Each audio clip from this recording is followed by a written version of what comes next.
You're listening to Bring Me the Axe. I'm Brian White. I'm one half of this morbid equation, and I'm joined by my co-host and brother Dave. Hey, Dave, how you doing? No, thank you for asking. I am doing all right. It is a Sunday, and got back from Vermont just this early afternoon. We went up to celebrate Hill Farmstead's 15th anniversary. You And bought expensive beer.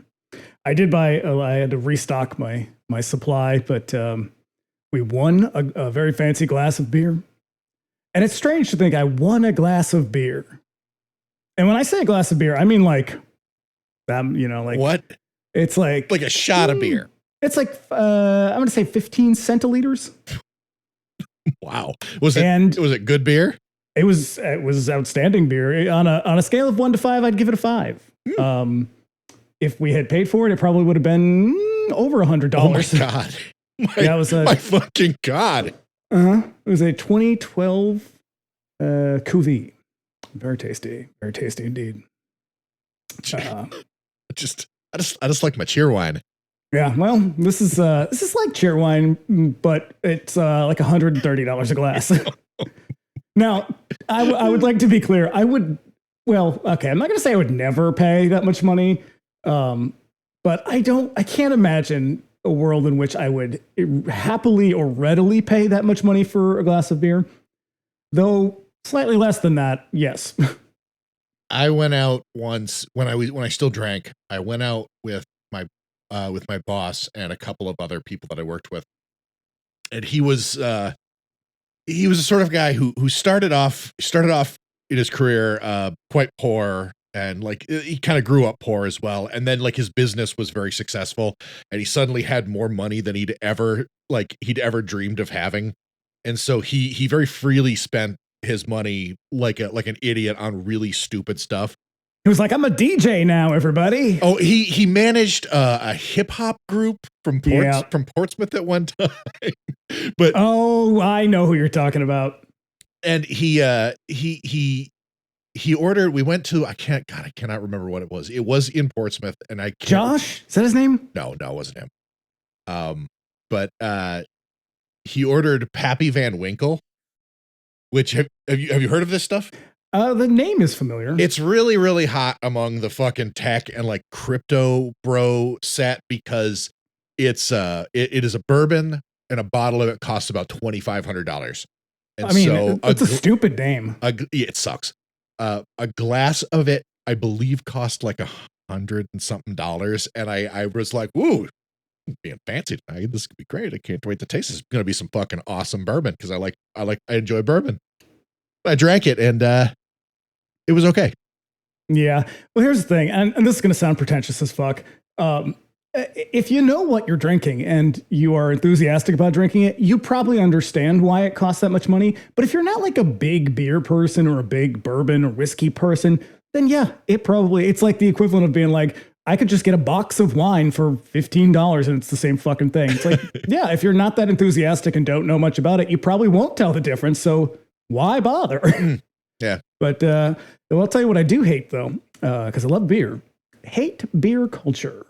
Really? Oh man, let me tell you to be fair to this place, they are in the middle of fucking nowhere in Vermont, like literally middle of nowhere. The first time we went there, the roads, it had recently rained. It was like bad flooding, and the roads had literally washed away. Damn. Like big chunks of the road were gone because they're just dirt roads. It's a farm way out in the middle of nowhere, and they just happen to be one of the best breweries in the world, if not the best brewery in the world. It's up there.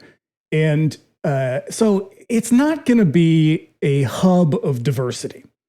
But I would say the most racial and ethnically diverse we got yesterday was French Canadians.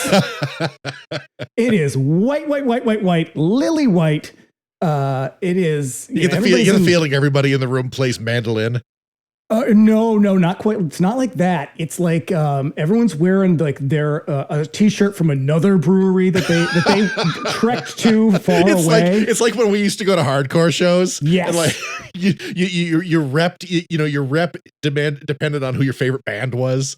Yeah, and like everyone's talking about how far they came to get there, and it's just like, okay, I hate myself right now. I just want to drink this insanely expensive beer. And then they won you over with a prize.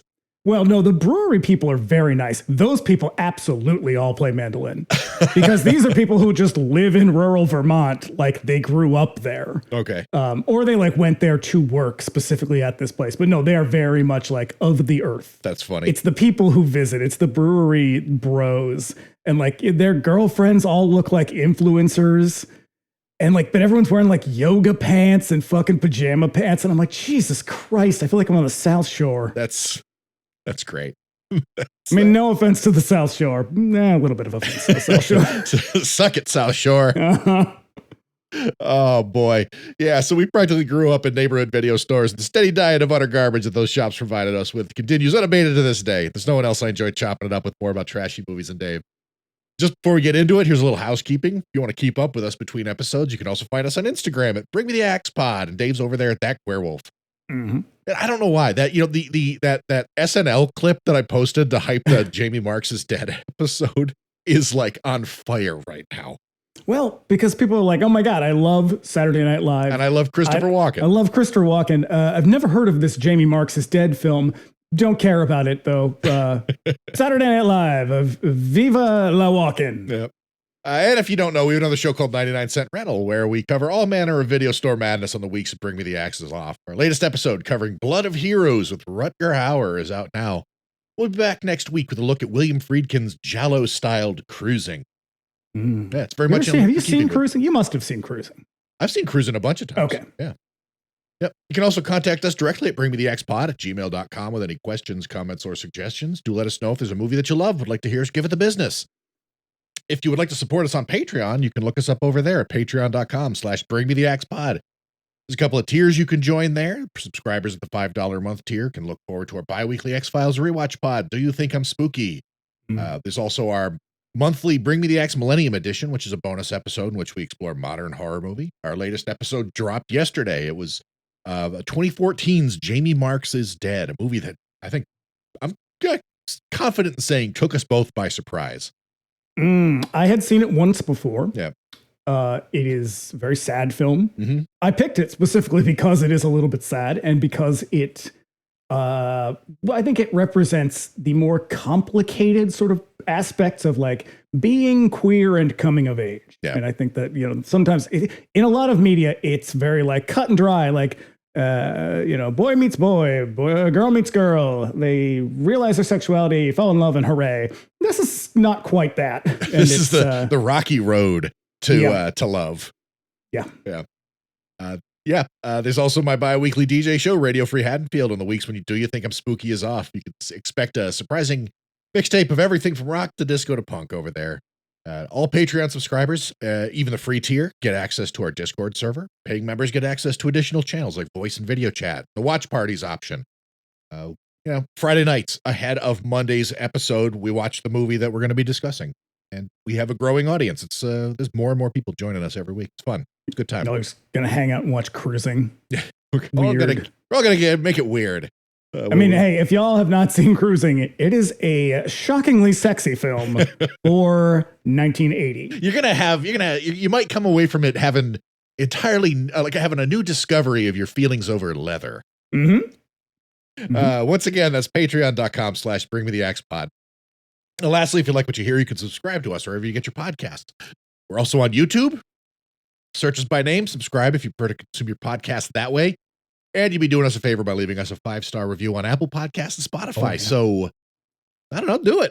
Yeah, get in there. Tell me your favorite sexy giallo movie. Oh, there's so many to choose from. I was about to say mine is What Have You Done to Solange? And then I was like, oh, no, that's not a sexy movie at all. Not even a little bit. No, there's, what is it? Was that one that's coming out? I can't remember what the boutique is putting it out. Nothing underneath. It comes with the special edition that they're putting out comes with a fucking pair of underwear. That's just the soundtrack. Oh God! Vinegar Syndrome put the movie out. The movie's not bad. It's late 80s. It's an 80s giallo, yeah. Yeah, it's like 87 or 80. I think it's 85 is what it is. Because there's a sequel, and the sequel's fucking garbage. Yeah. But the first one's pretty good.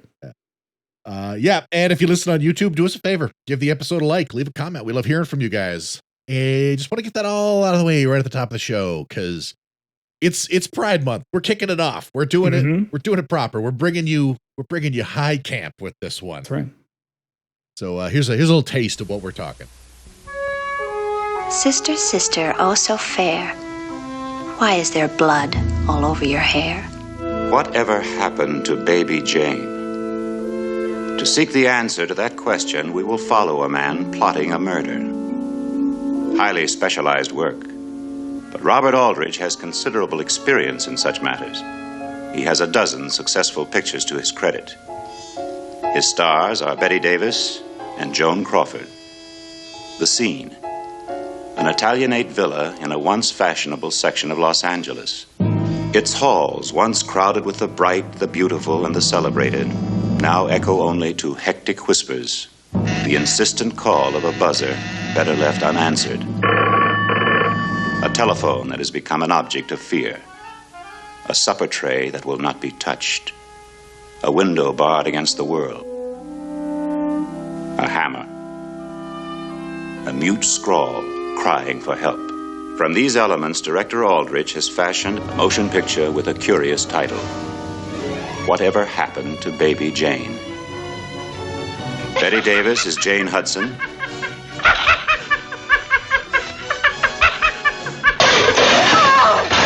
Joan Crawford is Blanche Hudson. But we must warn you, if you're long-standing fans of Miss Davis and Miss Crawford, this motion picture is quite unlike anything they have ever done. It is a bold essay in the art of the macabre, a venture to the ultimate reaches of terror. A motion picture definitely not for the squeamish. And we beg you, as the tension builds to the screaming point, as shock after shock assaults your senses, try to remember that this is only a motion picture. Try and remember. Get away from me! Get away from me! No, we can't show you anymore. Only when you see whatever happened to baby Jane will you know. And the answer is total suspense. Ooh, that's a trailer, man. What a fucking trailer. It is. If people don't know what this movie is about, it's basically like if the two ladies in Grey Gardens were like violently deranged. Yeah. Violently deranged. Yeah, and I do love that the movie, that the trailer just warns you, like, listen, I know you've seen Bette Davis before, you've seen Joan Crawford, but just like, get ready. I don't know. I feel like this is kind of like what Joan Crawford is like in every movie. Yeah. Whatever happened to baby Jane? I'm gonna talk a little up front here, because I realized after I picked this one that it's not a obvious choice. That did occur to me. I just sort of took it for granted. Mm-hmm. And I think maybe it does need a little context up top. I think the rest of the movies this month will probably make a lot more sense. This one it's not an explicitly queer movie, and its link to actual queer people is sort of minimal and incidental. Like, I think Victor Buono is probably the only one. And Joan Crawford. But it has, more than most movies, occupied a particularly large space in gay male culture. And for that reason, I think that it is a perfect way to kick off this month. It didn't, if you need any evidence of that, it did not take long for gay men to jump on this movie. It was within 1 year of this coming out that the Gay Girls Riding Club, which was like a drag troupe in, I think, San Francisco or Los Angeles. Los Angeles, I believe. They put out their own version of it. It's called What Really Happened to Baby Jane. I urge you to look it up. You can probably find it on YouTube. It's very funny. It is a silent movie. I believe it's all silent. Most of their movies are silent. And I would wager that in terms of live drag, it was probably a matter of weeks to months before this was being lampooned on stage. And it is if you've seen the movie, you know that it is sort of like a wildly campy, extremely melodramatic and just absolutely ridiculous film. Is that it? I mean, is that where the appeal lies? That it was just these two like formerly very glamorous actresses kind of inverted? So we could get real postmodern if you wanted to. We're not going to eat up the whole thing with that, though. I mean, these are two characters. I think on one hand, you have two characters who are older women who were sort of like very much past their prime at this point. You see Mommy Dearest to find out how much. And I think if you are from a culture that is seriously marginalized and that kind of you are required to minimize your personality, it makes sense that a certain number of those people would be drawn to these larger than life characters, these huge women. I always think about like, do you know who Charles Bush is? Yeah. Charles, and for those who do not know, Charles Bush is, he's not quite a drag performer, but it's the closest thing you could call him. He plays female roles in pretty much everything. And there's a documentary about him, and he says, you know, he never thought of himself as a drag performer. He just wanted to play these roles, these like huge female roles, because those were the most fun. Like, these are women having the most fun. I mean, they hated each other mostly, but like they are living for these roles. And I think, you know, if you're a gay man in the early 60s, you're not having a lot of fun in the real world. You're either hiding who you are or you're being bullied and sort of menaced by the world. And so any kind of joy that can come along, you can grab onto it. And it becomes a kind of communication. It becomes a way of sharing something between other gay men who've seen it and loved it. And of course, it's just an easy thing to do if you're a drag performer. These roles are fucking huge. Like, Bette Davis is there. I'm surprised there is a bit of scenery unchewed when it's done. She leaves no room for Joan Crawford in this movie. Yeah. I mean, I was going to say, like, for a little more context on camp, listen to our, but no, we can't yet. That episode's not out. It's been recorded though. So yeah, I mean, it's really just it's the fact that these are really big characters. And I'm sure there is something, you know, just like there's something about Judy Garland's performance in Wizard of Oz that resonates with a lot of queer people. There's something about these characters. They're just huge and they're fun and they're played by women who had kind of been cast aside and they got up there and showed what they could do. And I mean, Bette Davis, this movie was nominated for 5 Academy Awards. One of them is for Bette Davis. Yep. She didn't win, but we're going to talk about that.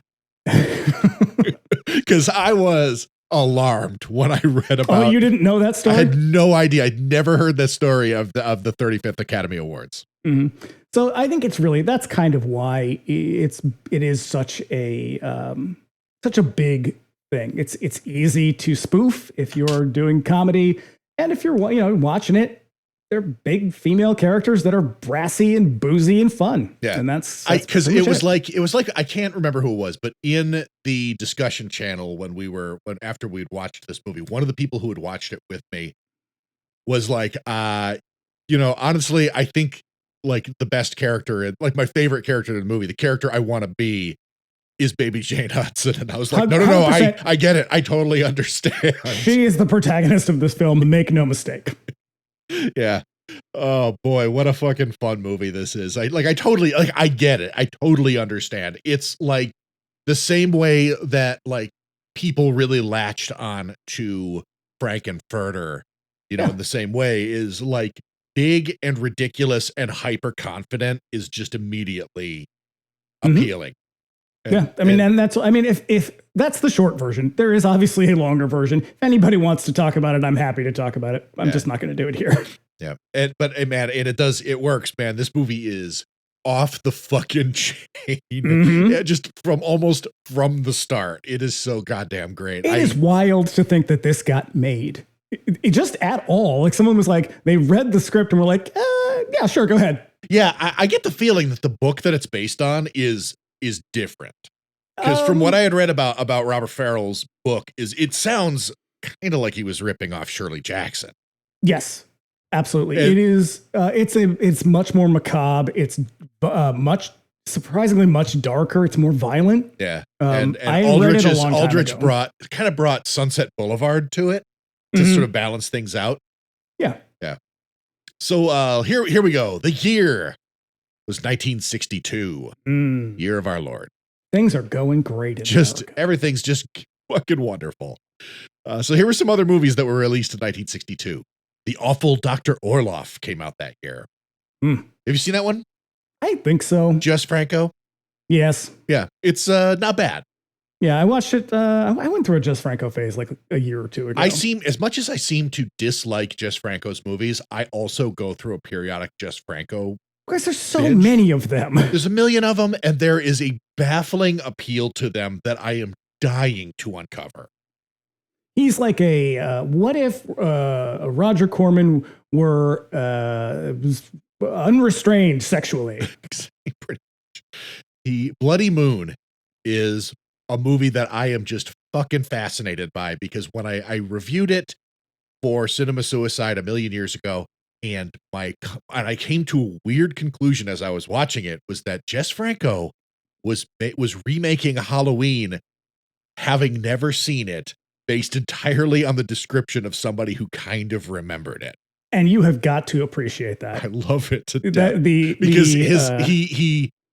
he very clearly does not understand what makes John Carpenter's movie tick. He's like, oh yeah, so Michael Myers wants to fuck his sister, being that part 2 had come out, and he also was like, oh, a woman fighting back. Yeah, it's a little bit like Jean Rollin, where it's like it's going to be another vampire movie, and there are 2 women in the castle, and the main vampire, he has lived too long and he cannot go on. Also, they're lesbian. And they're like, at a certain point, everyone's like, yeah, no, we get it, man. We've seen your other movies. Right. We understand. Yeah. Also in 1962, the horrible Dr. Hitchcock came out. Ooh. Oh yeah.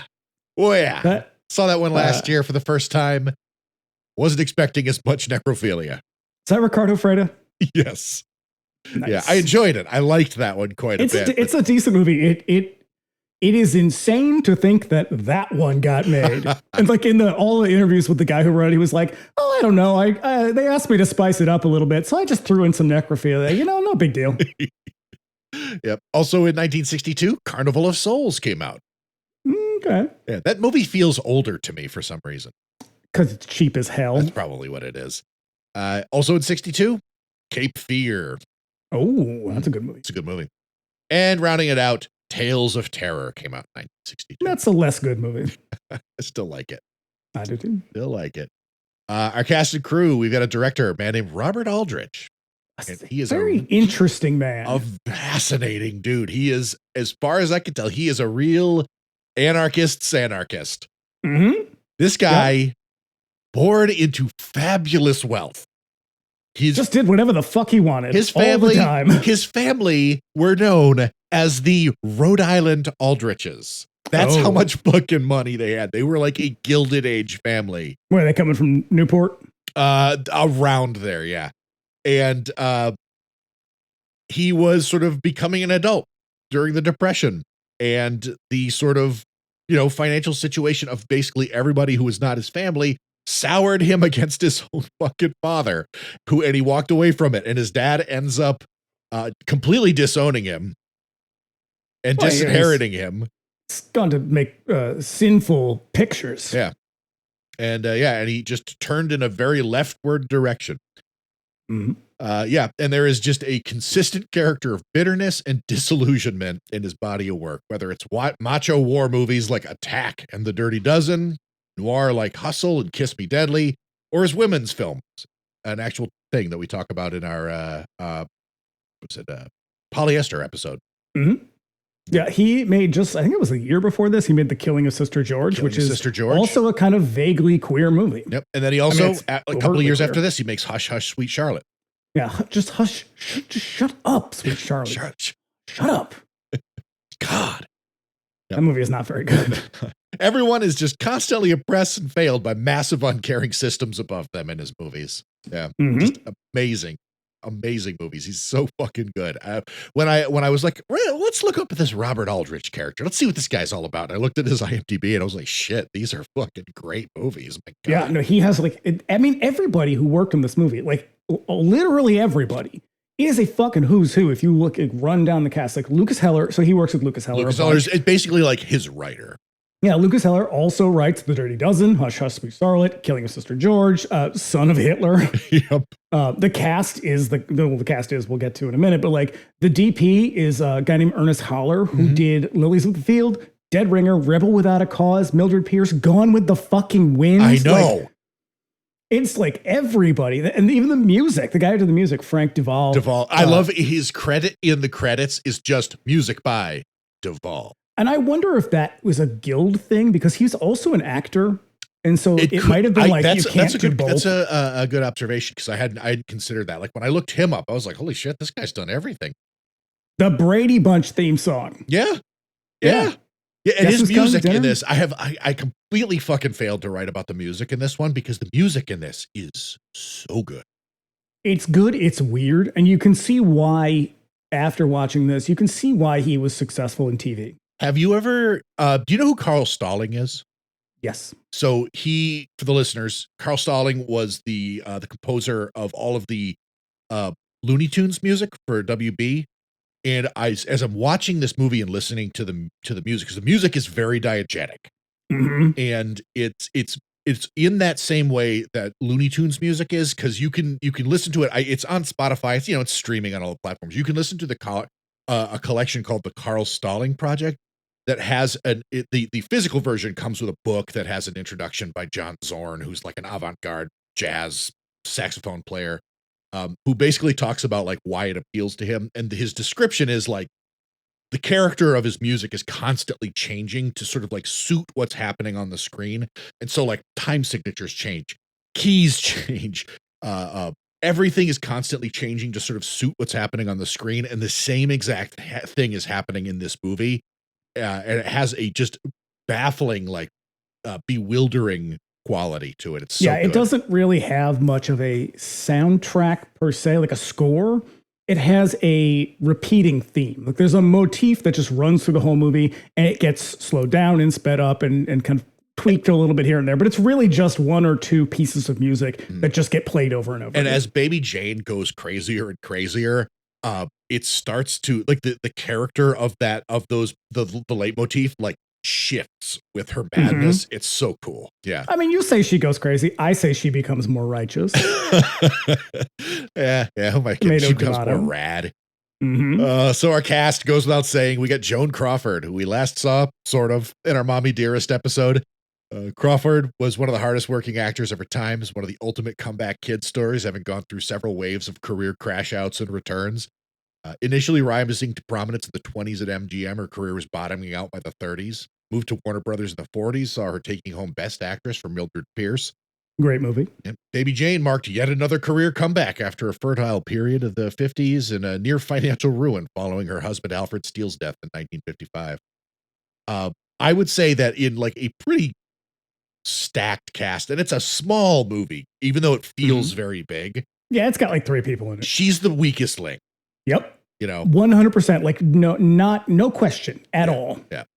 We've also got Bette Davis, she's the strongest link. Who we last saw so long ago in our episode about burnt offerings. Yep. All the boys think she's a spy, but everyone else recognizes her as one of the greatest actors of all time. You see what I did there?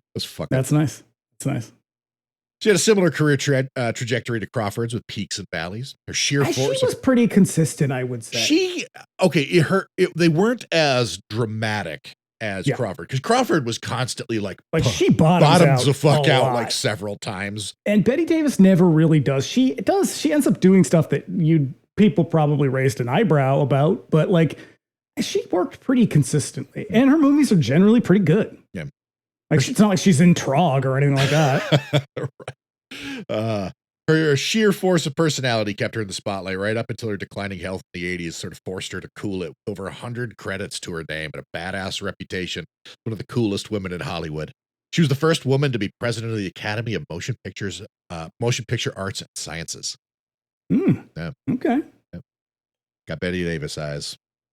I think the last time we saw her, I don't know if it was it Burnt Offerings or what's the other one we did there with her?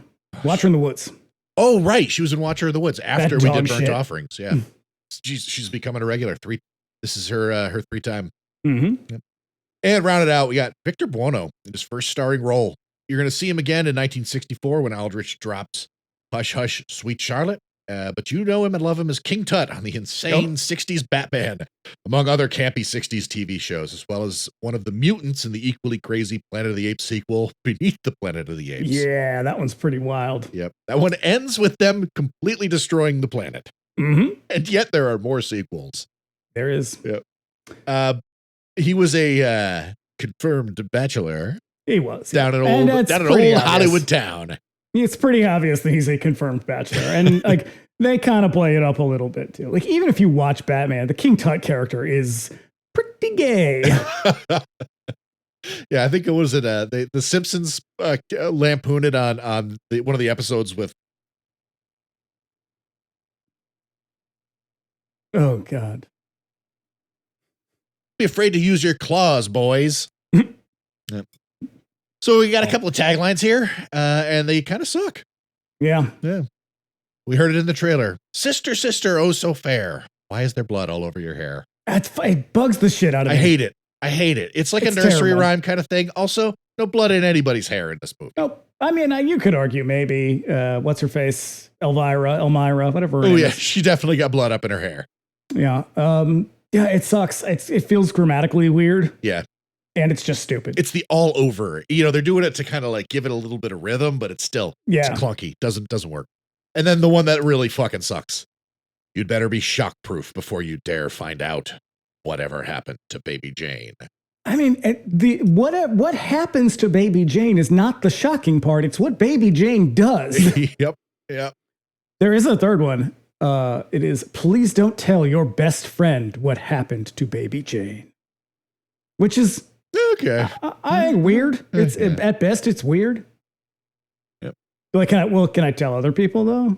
Like, can I tell like my mom what happened? Or? Yeah, just keep it on the down low. Yeah, just don't tell your fucking blabbermouth friend. Yep. You know what we're talking about. So yeah, movie itself we mentioned was written by Lucas Heller, who was basically Aldrich's regular guy, and he wrote not most of them, but several of his best known movies: Hush Hush, Dirty Dozen, Too Late the Hero. The movie is based actually on a book by Henry Farrell, which is published in 1960s. Which honestly, like I said, I read the description of it. I've never actually read the book. Sounds kind of like We Have Always Lived in the Castle, which I believe came out in 64. So this one actually kind of beat it. I have read it. It's similar. It's more serious, and it's darker. Yeah. And this is actually the first of 2 movies this month with Henry Farrell connection. Yes. And surprisingly, not gay. Not as far as I can tell. Well, he was appearing on a lot of gaydars. Yeah, well, yeah. Yeah. I think he was married to the same woman for like 60 years, but hey, sometimes that's just the way it works. Yeah. So the project came to be on several fronts. The option for Farrell's novel was snatched up by Warner's almost as soon as it was published, because he was a movie writer as well. So he was kind of like a known quantity around Hollywood. So they just... And this is back when people would write, there were 2 kinds of writers, really. There was like, you wrote novels, you wrote serious novels, and that was all you did. Maybe you were lured to Hollywood like once, like a la Truman Capote to write a movie, and then you're like, no thanks, not for me. Yeah. Or you wrote books like while you're in between writing screenplays, and you wrote paperbacks. Yeah. And like that was like the 2 kinds of authors you had in America. Yeah. And like the books usually were like a platform to sell the rights to a movie. God, what was the one that we did? It was like last year. I can't remember what it was. A guy who was a lawyer in Hollywood who wrote a book just so that the option would get snatched up by the company that he was a lawyer for. Well, that's like Frank DiFelita used to do that. Yeah. The guy who wrote The Entity. And I believe he directed The Dark Knight of the Scarecrow. Like he would write books in order to sell the rights to make movies. Yeah. Which there's something weirdly cynical about that. I know. I mean, get it where you can, I guess, but like, I don't know. It's dog eat dog out in Hollywood. Yep. Yeah. But yeah, anyways, as they were, as soon as the option got picked up, the project kind of languished. It Because began. it's fucking weird. It's a weird story. It is. And I'm sure that finding actresses to fill these roles must have been hard because so many of them, because the Would Bette you like Davis, to hear the alternative casting? I think the only one that I can remember offhand was Olivia de Havilland. Okay, so for the alternative casting for Jane, we have Ingrid Bergman, Susan Hayward, Rita Hayworth, Katharine Hepburn, which is the one I can imagine the absolute least saying yes, Jennifer Jones, and Ginger Rogers. None of those people. I mean, these sound like the studio wanted them. I can't imagine any of them would have said yes to this. It's crazy because like they really ugly Bette Davis up, and like she was a beautiful woman. I mean, to be fair, she uglies herself up too. Like this was kind of her. No, idea. that was as I will discuss. The Baby Jane is mostly her creation. Alternative casting for Blanche is Tallulah Bankhead, which I can kind of see her doing that, especially in 61 or 62. Claudette Colbert, Olivia de Havilland, and Marlene Dietrich. Now, Olivia de Havilland will go on to do Hush Hush Sweet Charlotte, right? Which is she actually replaces Joan Crawford on that one. Yeah, but it was really always going to be them, right? Because I'll get there. So originally it began life as a Bill Fry production that was originally intended to be a made-for-TV movie as part of his show Thriller. But he was like, hey, I think this is bigger than that. And he brought it to Bette Davis's attention with the intention of having Ida Lupino direct.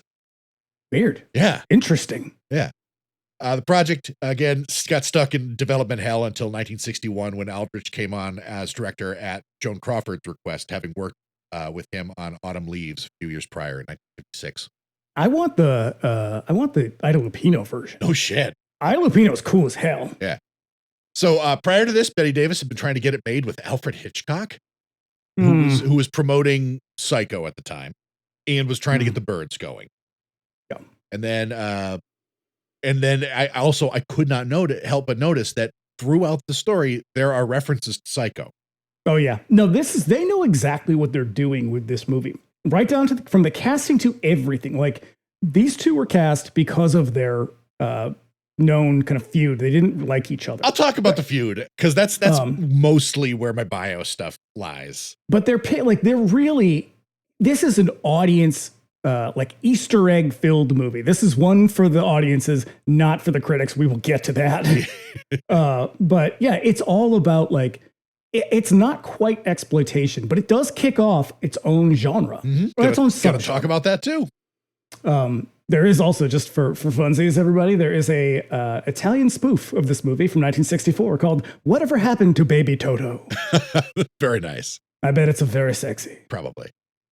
So yeah, Joan Crawford was always part of the plan as well. As she and Bette Davis, having been the subject of a long-running and mostly fake feud cooked up by studio publicists, were used as a together at last style hype campaign ahead of the movie's release.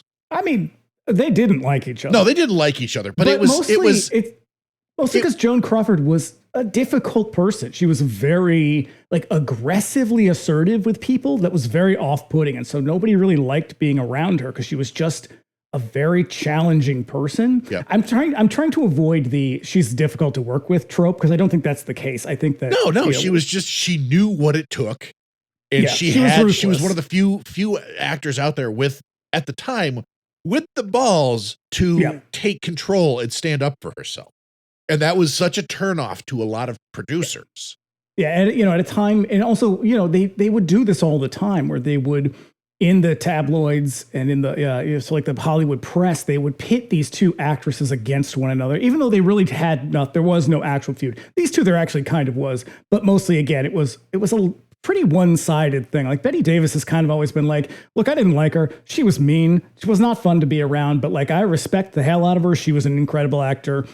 But yeah, I don't really know why that all started. I don't know why she felt that way about me, but whatever. Yeah. No love lost really, but she was kind of like, yeah, it's too bad. Yeah. So the feud became real, but still mostly fake, but much more real following the movie's release.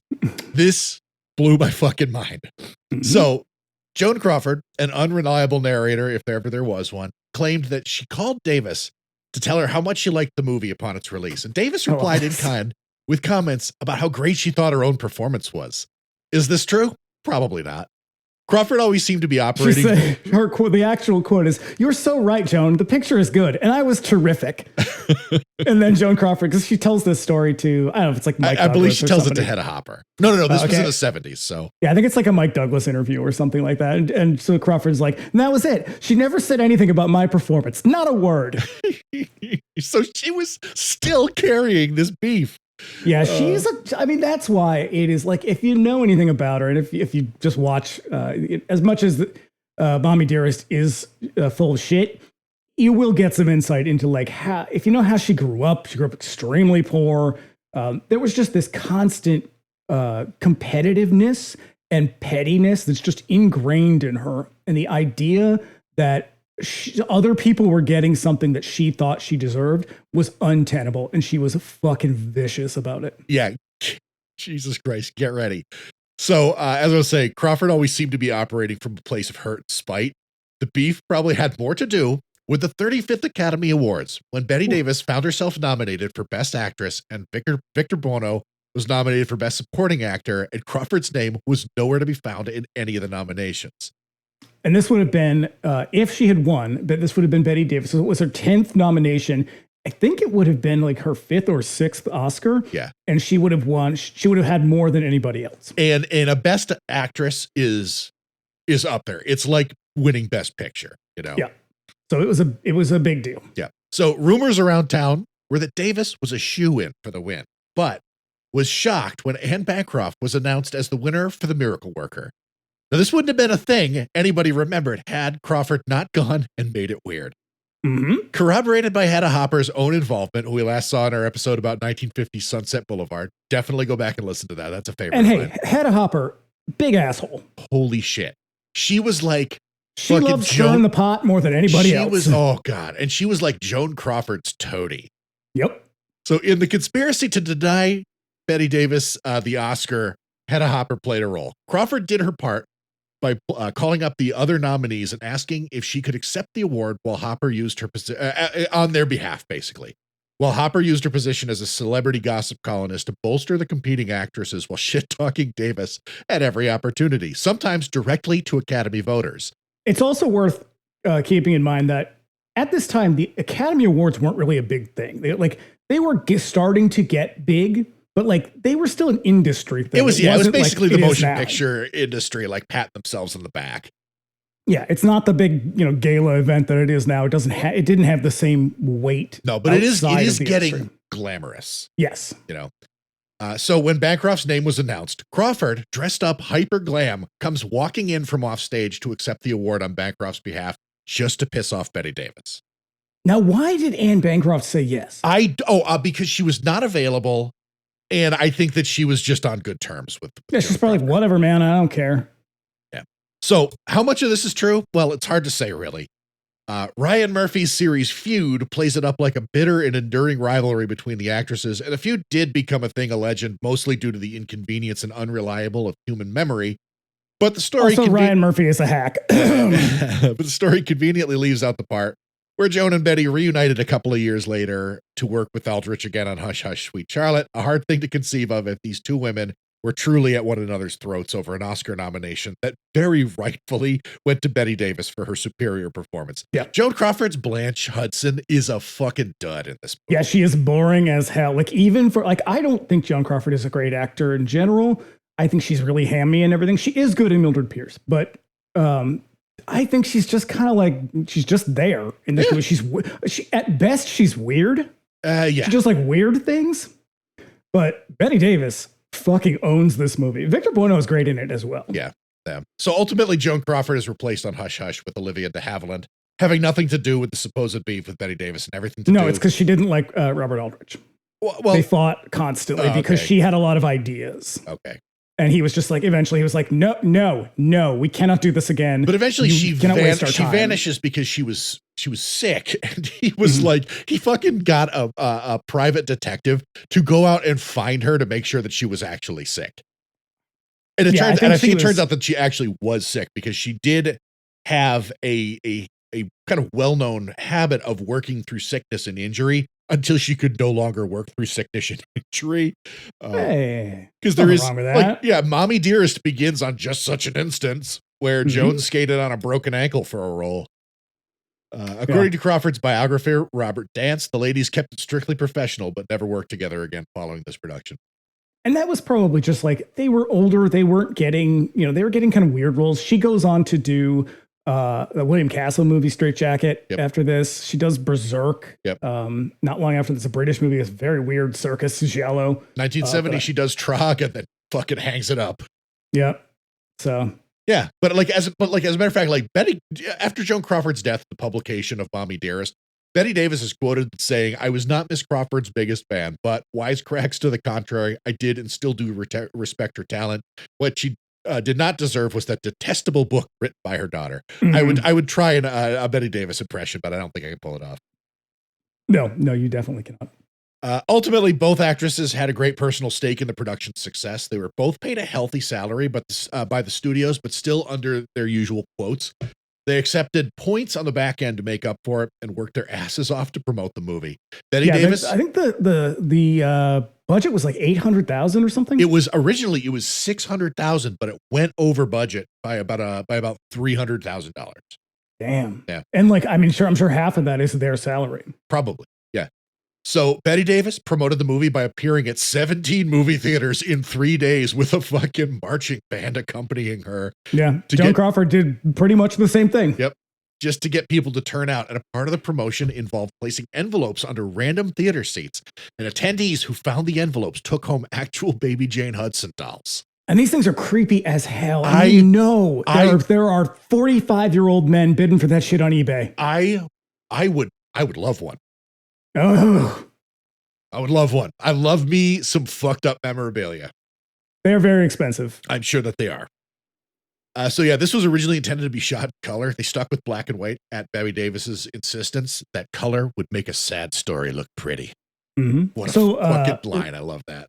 Regarding the budget, apparently they had no money to do the the usual like driving process that they do in movies, like the right, because there are scenes where like Jane is driving around and like there's no like they did not close off the streets or anything like that. Nope. They just rolled a camera because you could see people like, oh shit, they're making a movie. Yeah, it's just like Howler is like perched on either in the back or he's on the passenger seat just filming as Bette Davis because she was just like, come on, Ernest, we're going driving. Yeah, I love it. I fucking love that. And so upon release, Whatever Happened to Baby Jane was a hit with audiences, bringing in $9 million, which does not sound like much, but adjusted for inflation, that's like $100 million today. Yeah, it was big. It was really big with audiences. Do we want to talk about hagsploitation? I'm just about to, because so popular and enduring was the film's premise that it spawned a subgenre of psychological horror that has since retained the name psycho-biddy, referring to the central device of crazy old ladies. And for a time, it was called the rather ugly name hagsploitation. And I think that's John Waters' name for it. I'm fine with hagsploitation. I don't need to get sentimental and cutesy about it. It's like, this was not like, look at these fucking dumpy bitches. It was like, it was assigned with love. Like, that's because that's the character they're playing. It's not that they are old withered witches.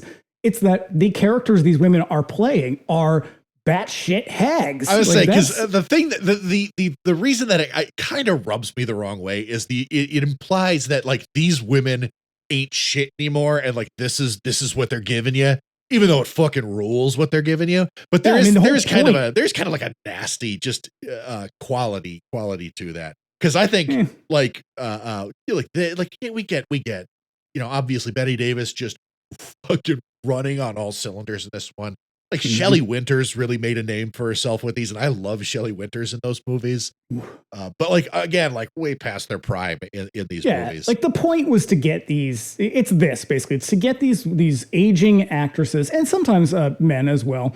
They were obviously in secondary roles, but like to get them to play against type in which they're essentially just playing murderers and psychopaths and like just kind of kooky characters.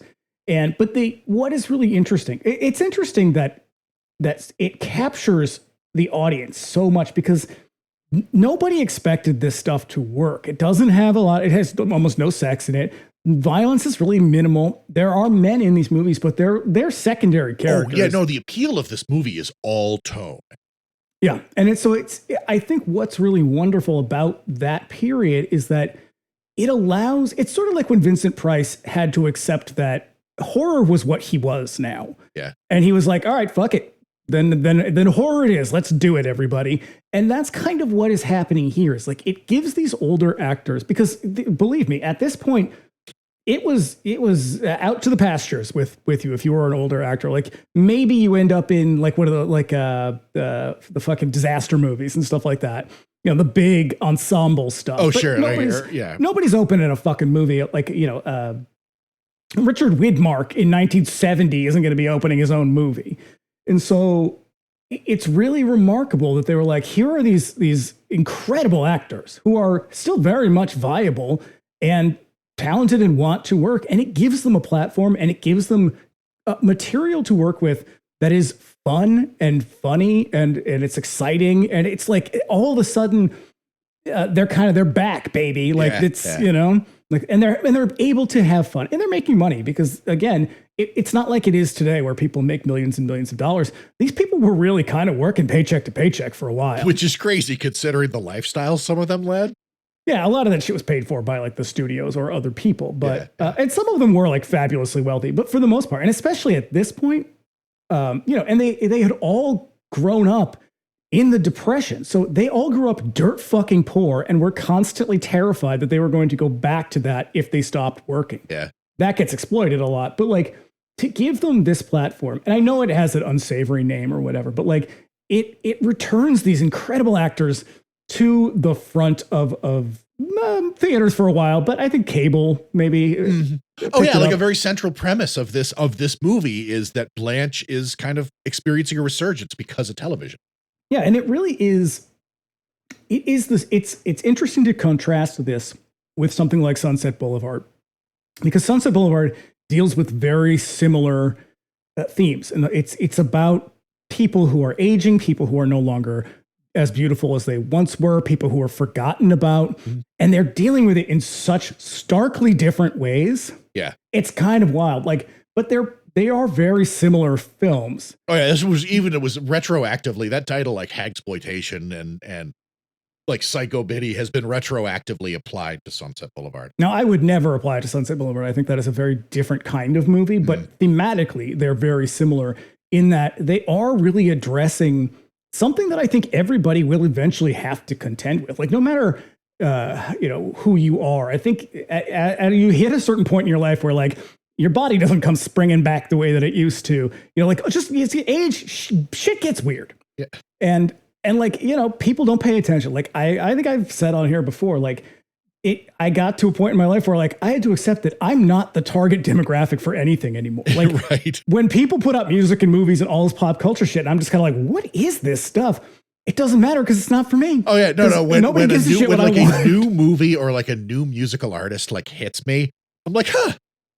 Well, how about that? Yeah, I still got it. It's like it's so novel. I'm like, shit, I can relate.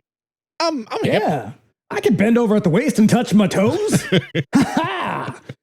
But I think there is something that resonates with a lot of people where you're like, yeah, that fucking sucks when people stop paying attention to you, when you're not, young and charming and attractive anymore. You're weird and middle-aged and, nobody fucking notices you no matter where you go. Right. Now, personally, I'm fine with that, but I'm not Bette Davis. So, or am I? Right. So yeah, we got a couple of other examples of this genre. Our Aldrich's own quasi follow-up, Hush Hush Sweet Charlotte. We got Kurt Harrington, who basically made a career for himself on this stuff with What's the Matter with Helen and Who Slew Auntie Roo. Mm-hmm. Or alternatively, Whoever Slew Auntie Roo. Yeah. And then there are also like foreign examples, like Kaneto Shindo's Onibaba. Have you seen that? I have. Onibaba's fucking cool. Yeah, it's awesome. It's on Criterion. Watch it. Is that the one with the mask? Yes. It's the one where the mask gets stuck on the old lady and she, it's so good. How'd the press react to this movie? Well, They didn't like it. Fucking So Christ. much so, I mean, if they all had pearls on, and I'm willing to bet they did, they were simultaneously clutched around the country. Oh. Let's start with the New York Times. This is a review from Bosley Crowther. Oh my God. Joan Crawford and Bette Davis make a couple of formidable freaks in the new Robert Aldrich melodrama, Whatever Happened to Baby Jane. But we're afraid this unique conjunction of the two one-time top-ranking stars in a story about two aging sisters who were once theatrical celebrities themselves does not offer either the opportunity to do more than wear grotesque costumes, makeup to look like witches, and chew the scenery. That, by the way, is 2 sentences. There is almost no punctuation in the second sentence. That's amazing. You can go fuck yourself, Bosley Crowther. You're a bad hammy writer who doesn't know what's good. Oh boy, I love it to death, though. What a fucking what a statement. Yeah. Well, buckle up. Philip Schur, Los Angeles Times. What audiences will encounter in Whatever Happened to Baby Jane is another motion picture that, like Psycho, mocks not only its characters, but also the sensibilities of its audience. Its theme is a battle of witlessness between the two sisters, holed up in an old mansion and venting their mutual spleen. Girl. Oh.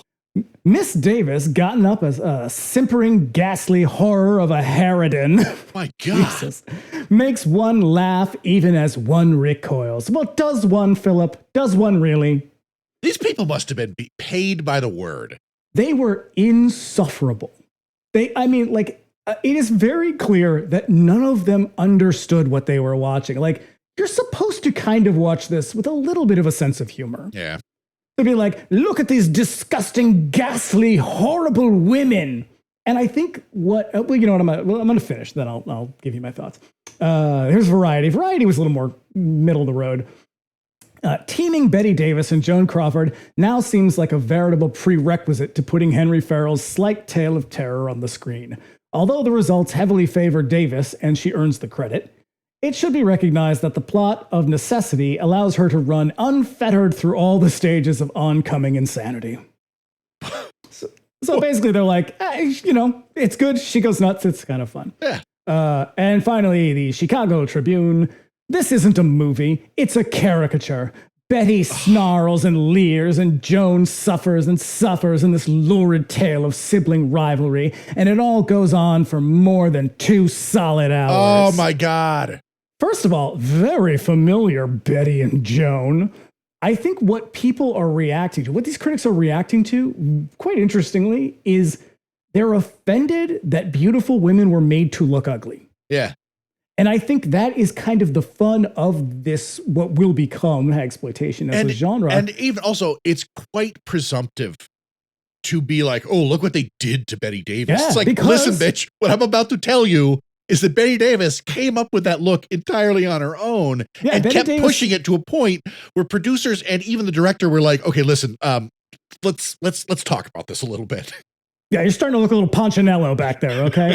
Bette Davis, she said she wanted to make her character look as though she never takes off her makeup. She just wakes up each day and puts on a new coat. Yep. And honestly, she does. I mean, she has got, this is some real Italian school clowning we're going to be seeing here. But yeah, there's this sense, one gets the sense that one is offended that they made women ugly and put them in these roles of like unsavory characters. These are 2 women who were known for being beautiful, who were known for playing glamorous roles, very serious, dramatic roles. And here they are in this fucking schlock fest where they are made to look terrible and act like hysterical bitches. Yeah. Now, I'm here for that. See, that's it. This is sort of looping back around to your context up top is like, I fucking get it. Being enthusiastically into bad taste, cheap thrills, like, oh shit, I completely fucking get the appeal of this movie. And one of the reasons that it's so fucking appealing is because so did Bette Davis. Yeah, and you'd think a man named Bosley Crowther would understand. Because you know he was a bachelor. You know it. Oh yeah, yeah. Everything. I actually don't think he was. I think I looked it up because I was like, this guy sounds like a fag if I've ever heard one. But few too many S's. all that fuss over a couple extra S's. Yeah, it's wild. But like I said, and like you said, the audiences fucking loved this movie because it is fun. I laughed out loud. I've seen this movie countless times. I laughed out loud many times while I was watching it. The moment that she serves Blanche the rat and then sits out in the hallway laughing and laughing and laughing. I also was laughing and laughing and laughing. This movie is so fucking entertaining. And I mean, there are some missteps here and there. It's longer than it needs to be. That's Jesus for sure. Christ. When I looked at the runtime, it had been on for a little while. Like the first time we were watching it, I was like, shit, how long is this movie? Because I'd completely forget. It had been like 20 something years since I'd seen this movie last. And I'd forgotten. I thought you were going to say it had been 20 years since I put it on. And I had forgotten that it's like almost 2.5 hours long. Yeah.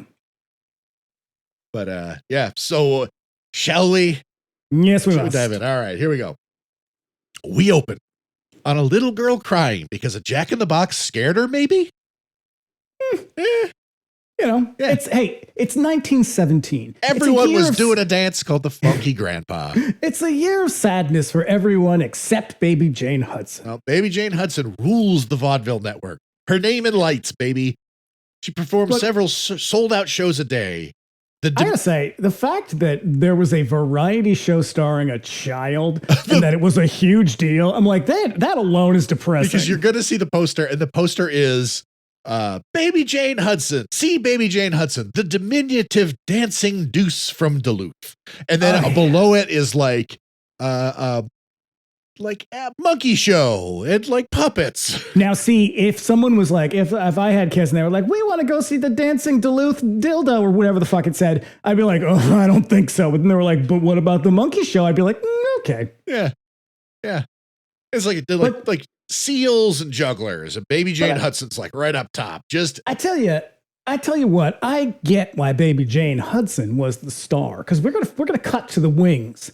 And we're going to see Blanche as a child. And Blanche looks like Nellie Olson from Little House on the Prairie. She is a bit of a hort face. Real late bloomer, that one. Yeah, definitely a sourpuss. Yeah, if you love her that much, you too can own your own Baby Jane Hudson porcelain doll. Mm-hmm.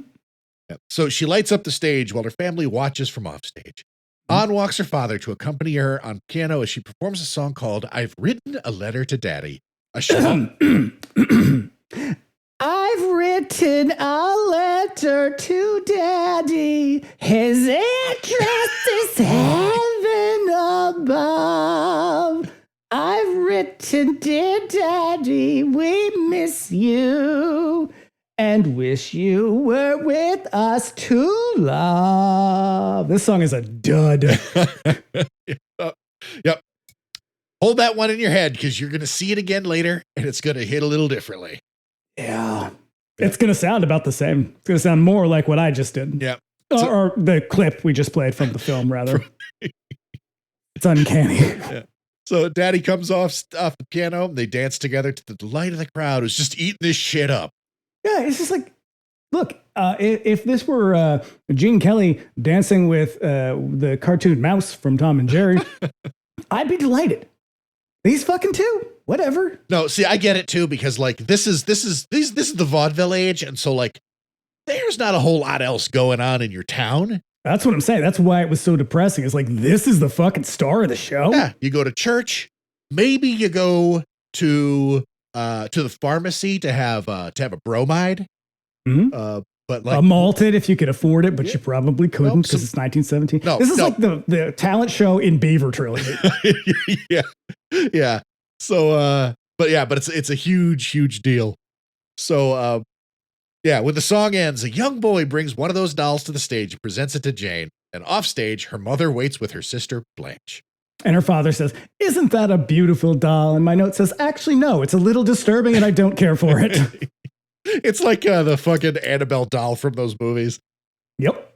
And her dad is such a fucking sap. Oh, Jesus Christ. I know. But he's supposed to be. Like, we're kind of we're learning what it is that we're contextualizing what the future dynamic between these two and the reason That's for why true. that is.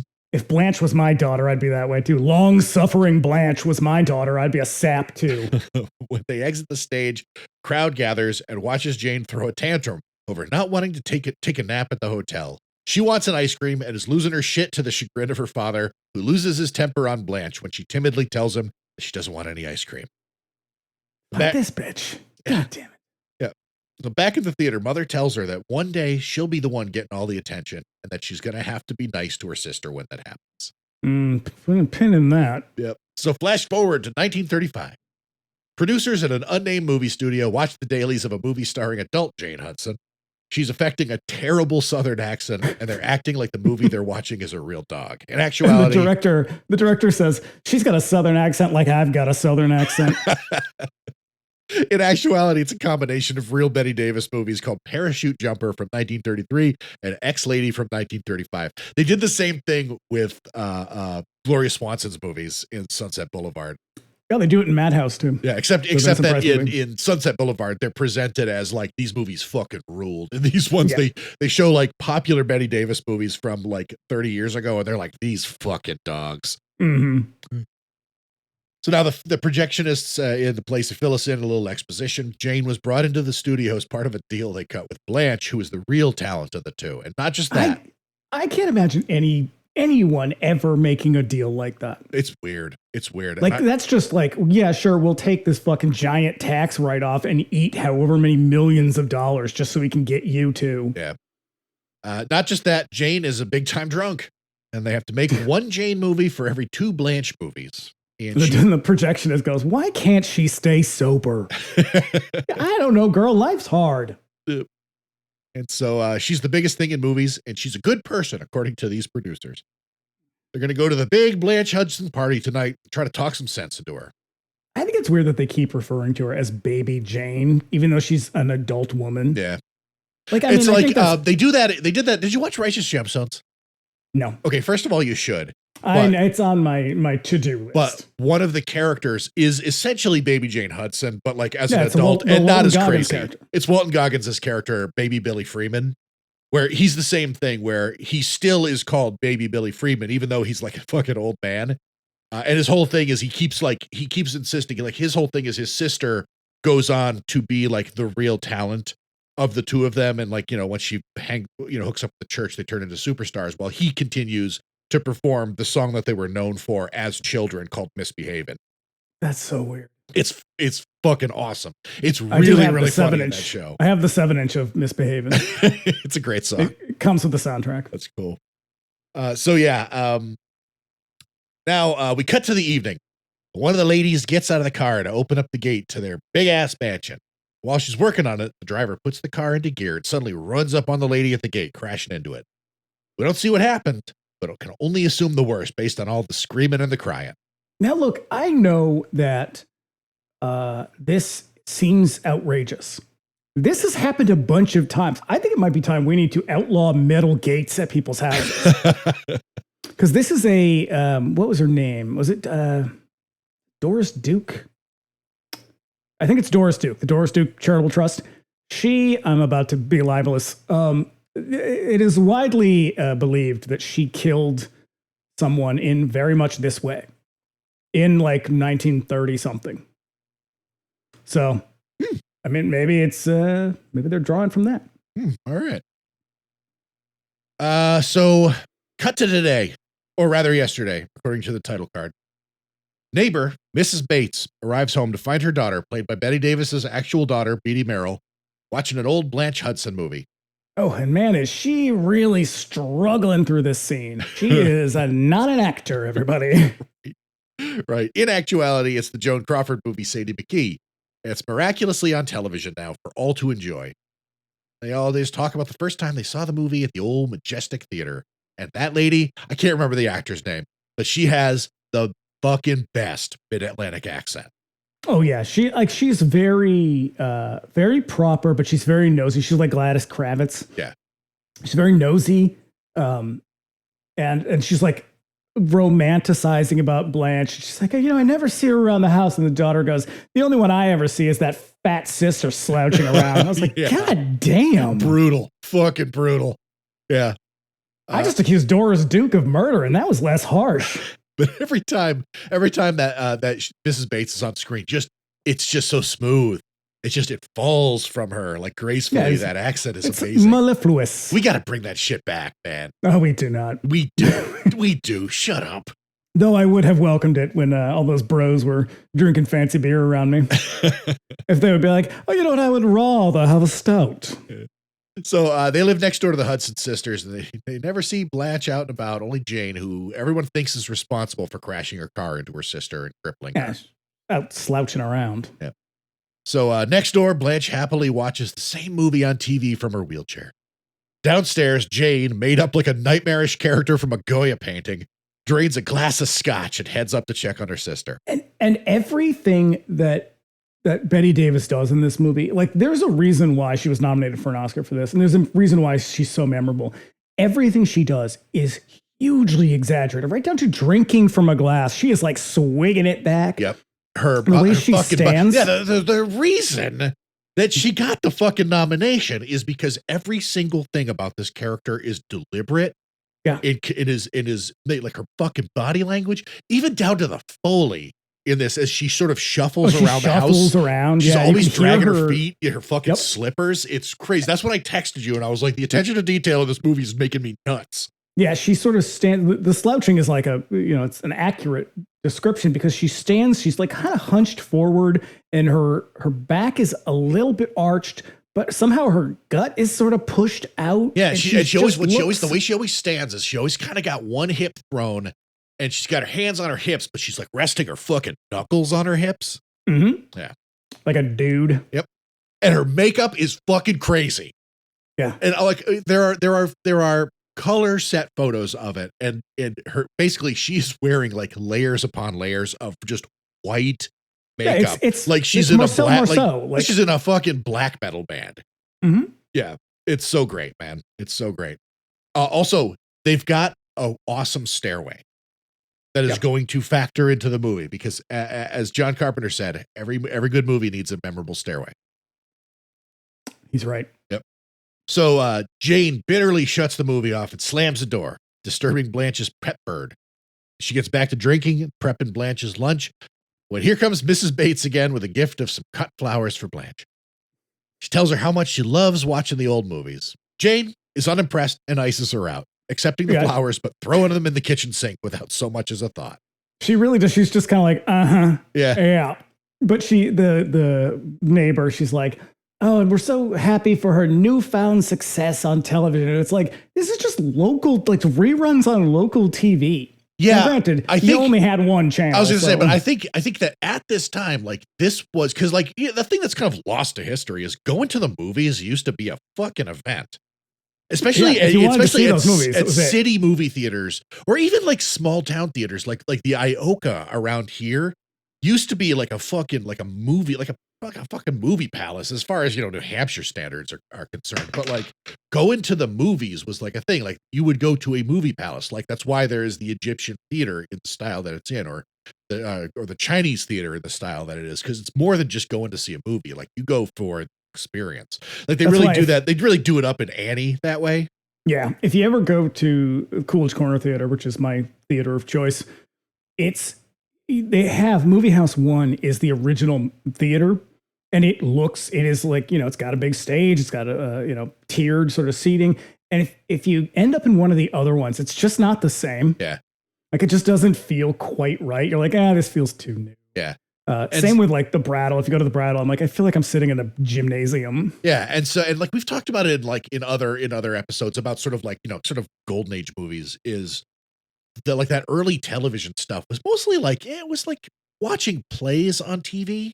Yeah, there's teleplays. That's essentially what television was originally. It was just they didn't know what to do, so they adapted plays, short plays. They're called teleplays, and they would just put them on like the Kraft 60-minute theater or whatever the fuck it was called. Yeah, there'd be like a fucking Goodyear Tire theater. Yeah, and the whole point of it was it was a platform for advertising. That's why they're all called that. They're like Alpo, brings you Bette Davis in fucking whatever, Miss Saigon. I don't know. Yeah. So yeah, to see these movies on television was novel as fuck. And I think that it really was like that kind of like, it hit people in the nostalgia zone. And so like, that's why Mrs. Bates is so like, oh, this really takes me back. Yeah. Cause we start with these in the 60s, early 60s, you get syndication and movies getting licensed. And then by the end of the 60s, you're getting made for TV movies, which kind of sort of not replace entirely. You get late shows and shit like that, but like you get original content where these movies used to be. Yep. So Blanche signals to Jane from her room with a buzzer. Then Jane brings her lunch on a tray. She wants to know who was at the door, and she tells her about Mrs. Bates, who saw her on TV. And then Jane mocks her with a real fine impression of her sister. Yeah, does she really mock her?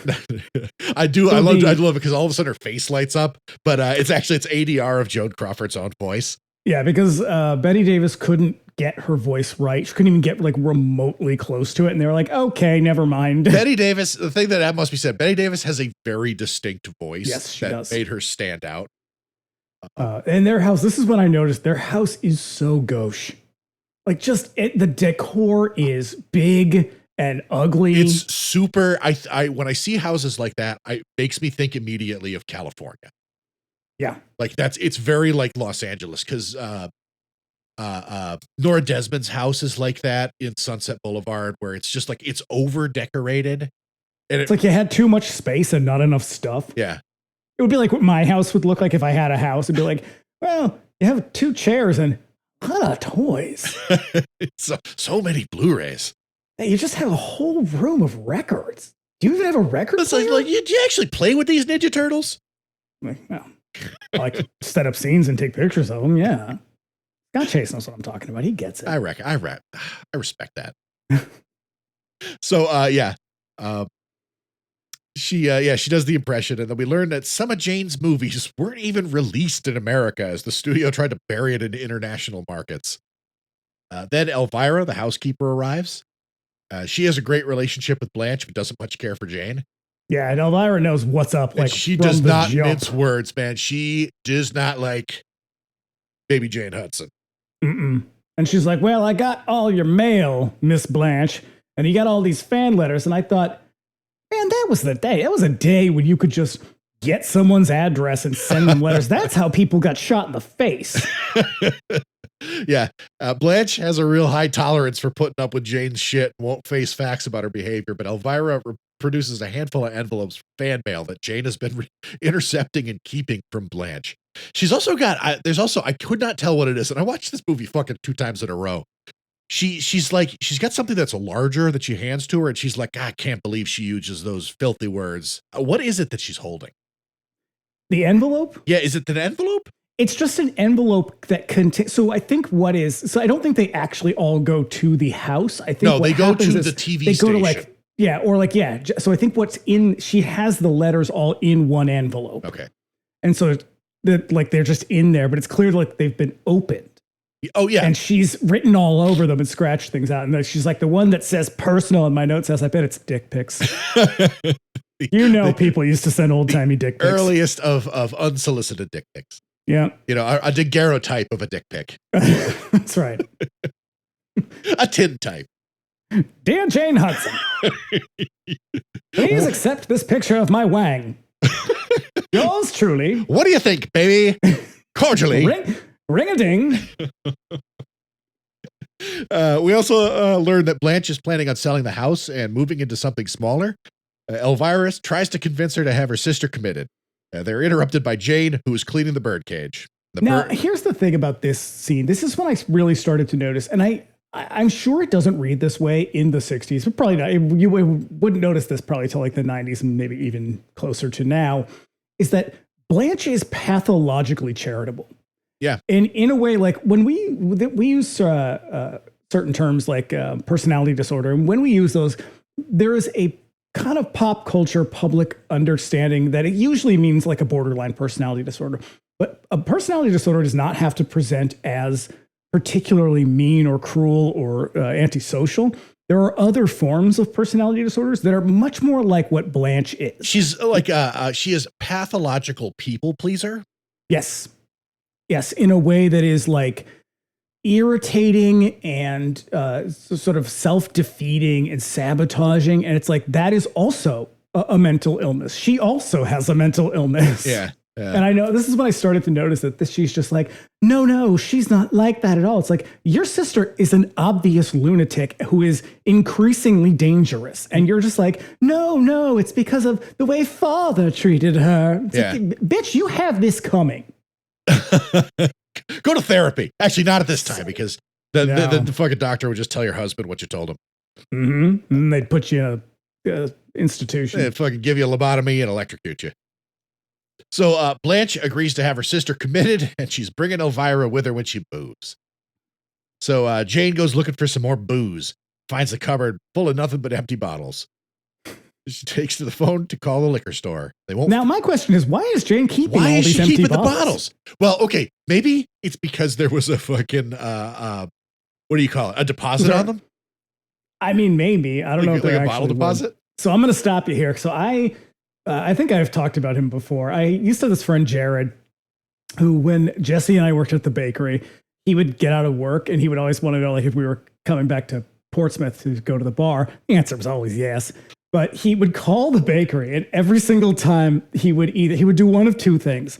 The first thing he would do is he worked at, you remember that store across the street from the record store, the one that sold like fucking Indian tchotchkes and whatever? Ganesh Imports. Yeah. So he worked there, and they had a big gong, and he would, whenever we answered the phone, he would bang the gong and go, "Shalom and good day to you." And one time Dad answered the phone, and he was like, "Oh, well, good day to you too." But awesome. When he wouldn't do that, he would pick up the phone, and he would go, "Hello, is this Johnson's? I want to order some liquor." Every time. Oh fuck! I'm gonna start doing that when people call me. So watch out. Well, I don't call you. So they won't fill any more orders for her because Blanche called and told them not to. So she says she's gonna put Blanche on to sort it all out, and then she pretends to be her sister again, doing a hell of a Joan Crawford impression, but not really. What's weird about this scene is she's on the phone. There's nobody else in the room. She is acting the hell out of this with her face. Who is that for? It's like she can't. She's do like, it that. Fine, I'll put my sister on, and then it's almost like she puts the phone away, and she's like, "Hey Blanche, I need you over here." And then it's like, really, she like full Foley work. And then she like licks her fingers and like straightens her eyebrows and gets ready to embody the role. Like, who are you doing this face work for? I love it. I fucking love it. It's why people love this movie. Mm-hmm.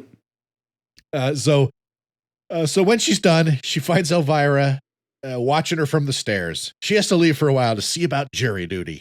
Well, this is the scene where she's looking in the mirror, right? No. Was that hasn't happened yet? Nope, not yet. No. So after she's done, Jane leaves the phone off the hook. Up in her room, Blanche attempts to call the doctor, but finds the line dead. And the soundtrack, the shot centers on the phone, and the soundtrack literally goes, dun, dun, dun. Mm-hmm. Yep. Very dark shadows. Yeah. So Jane, meanwhile, drunkenly taps out "Letter to Daddy" on the piano. This is when she does the mirror. Okay. Hearing the song in her head and looking to the baby Jane doll as though it may be singing to her. See, this is why you don't keep dolls around the house. They are haunted and all haunted as fuck, a fucking possession vector for demons every time. They 100% inescapable. Most of them, I would say, they already come with a ghost. Yep. Yep. And if not, you're gonna get one, and you don't get to choose. It's like in the afterlife, it's got a big fucking sign over it, just buzzing, flashing, saying "possess." Yeah. So this is when she starts to kind of like. Her playing that, and like she's sort of just reminiscing, but you can tell this is why this is a very well made movie, because they could be really hammy with this, and mostly they are, but like this moment, you understand that she's sort of on the precipice now, and this is her kind of like teetering over the edge a little bit. Like, is she going crazy, or is she just reminiscing what's happening? Yeah. But then this is where she gets up. And goes to look in the mirror. Yeah, she takes the bow off the doll's head, puts it on her own head, resuming the song like a crazy person. She performs another number in the gloom of the room's shadow and then steps into the light. Seeing herself in the mirror, she screams out of sadness. It is so fucking dark and amazing. It's a and the moment. Oh, yeah. The lighting in this movie is incredible. The way that this whole scene plays out is I think a masterclass in lighting and a masterclass in editing, because the way it's cut, it just ratchets up the tension because Blanche starts pressing the bell over and over. And I think what we are trying to, or what we're supposed to understand, is that Blanche is trying to kind of pull her out of that. Like she, oh yeah, because it does cut to that Blanche up in a room, like hearing her do this, and she's like, "Oh shit, this ain't good." Like, Buzz, yeah. But the buzzing, the constant buzzing, and her looking in the mirror, and the music, and the lighting, and it's cut like rapid fire. It is so good. It ratchets up the tension real hard. Yeah, the cinematography, again, like one of Aldrich's regular guys. Aldrich is kind of known really for his noirs, even though he was like all over the place. He was like a utility director. He'd do anything, but his noirs, like Kiss Me Deadly, is like one of the all-time greats. It's a very good film. Was he at Columbia or Warner Brothers? Warner Brothers.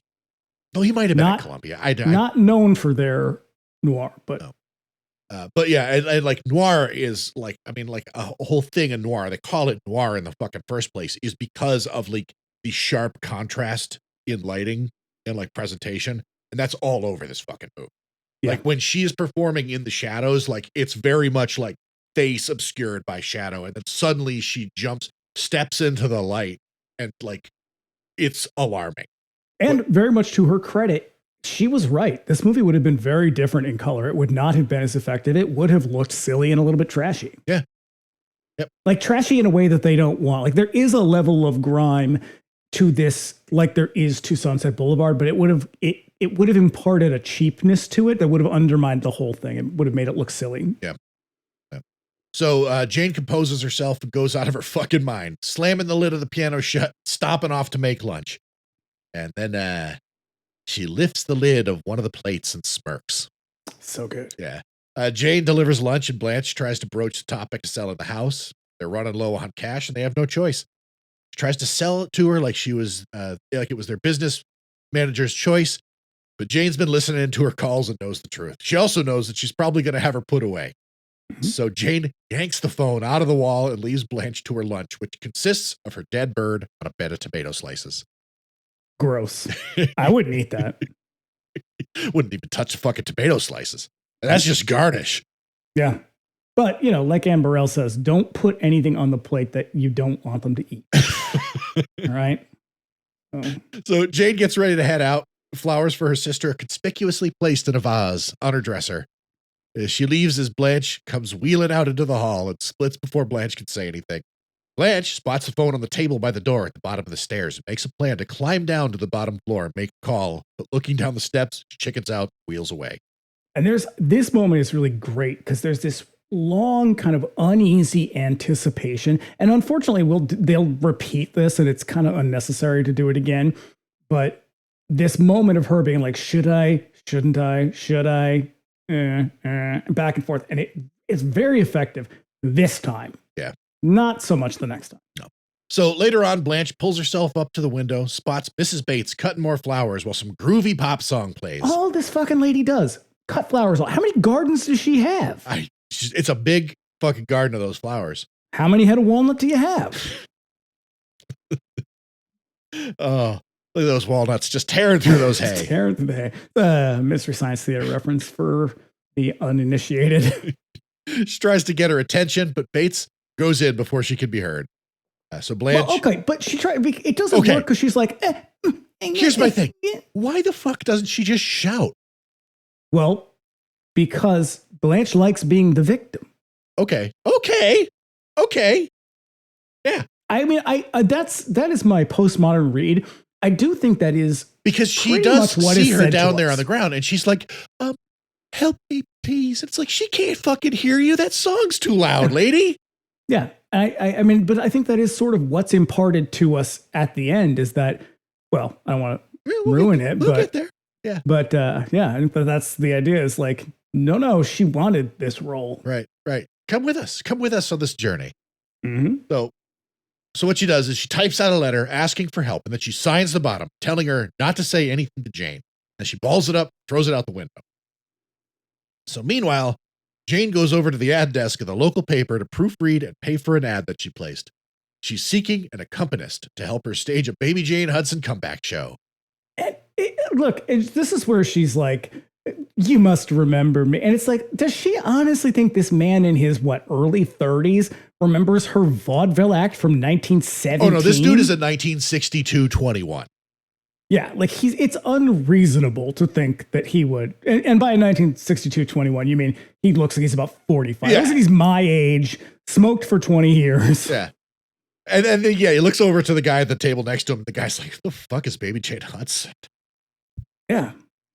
So, whatever, lady. Yeah. Blanche's note lands on the driveway near Mrs. Bates, but not near enough.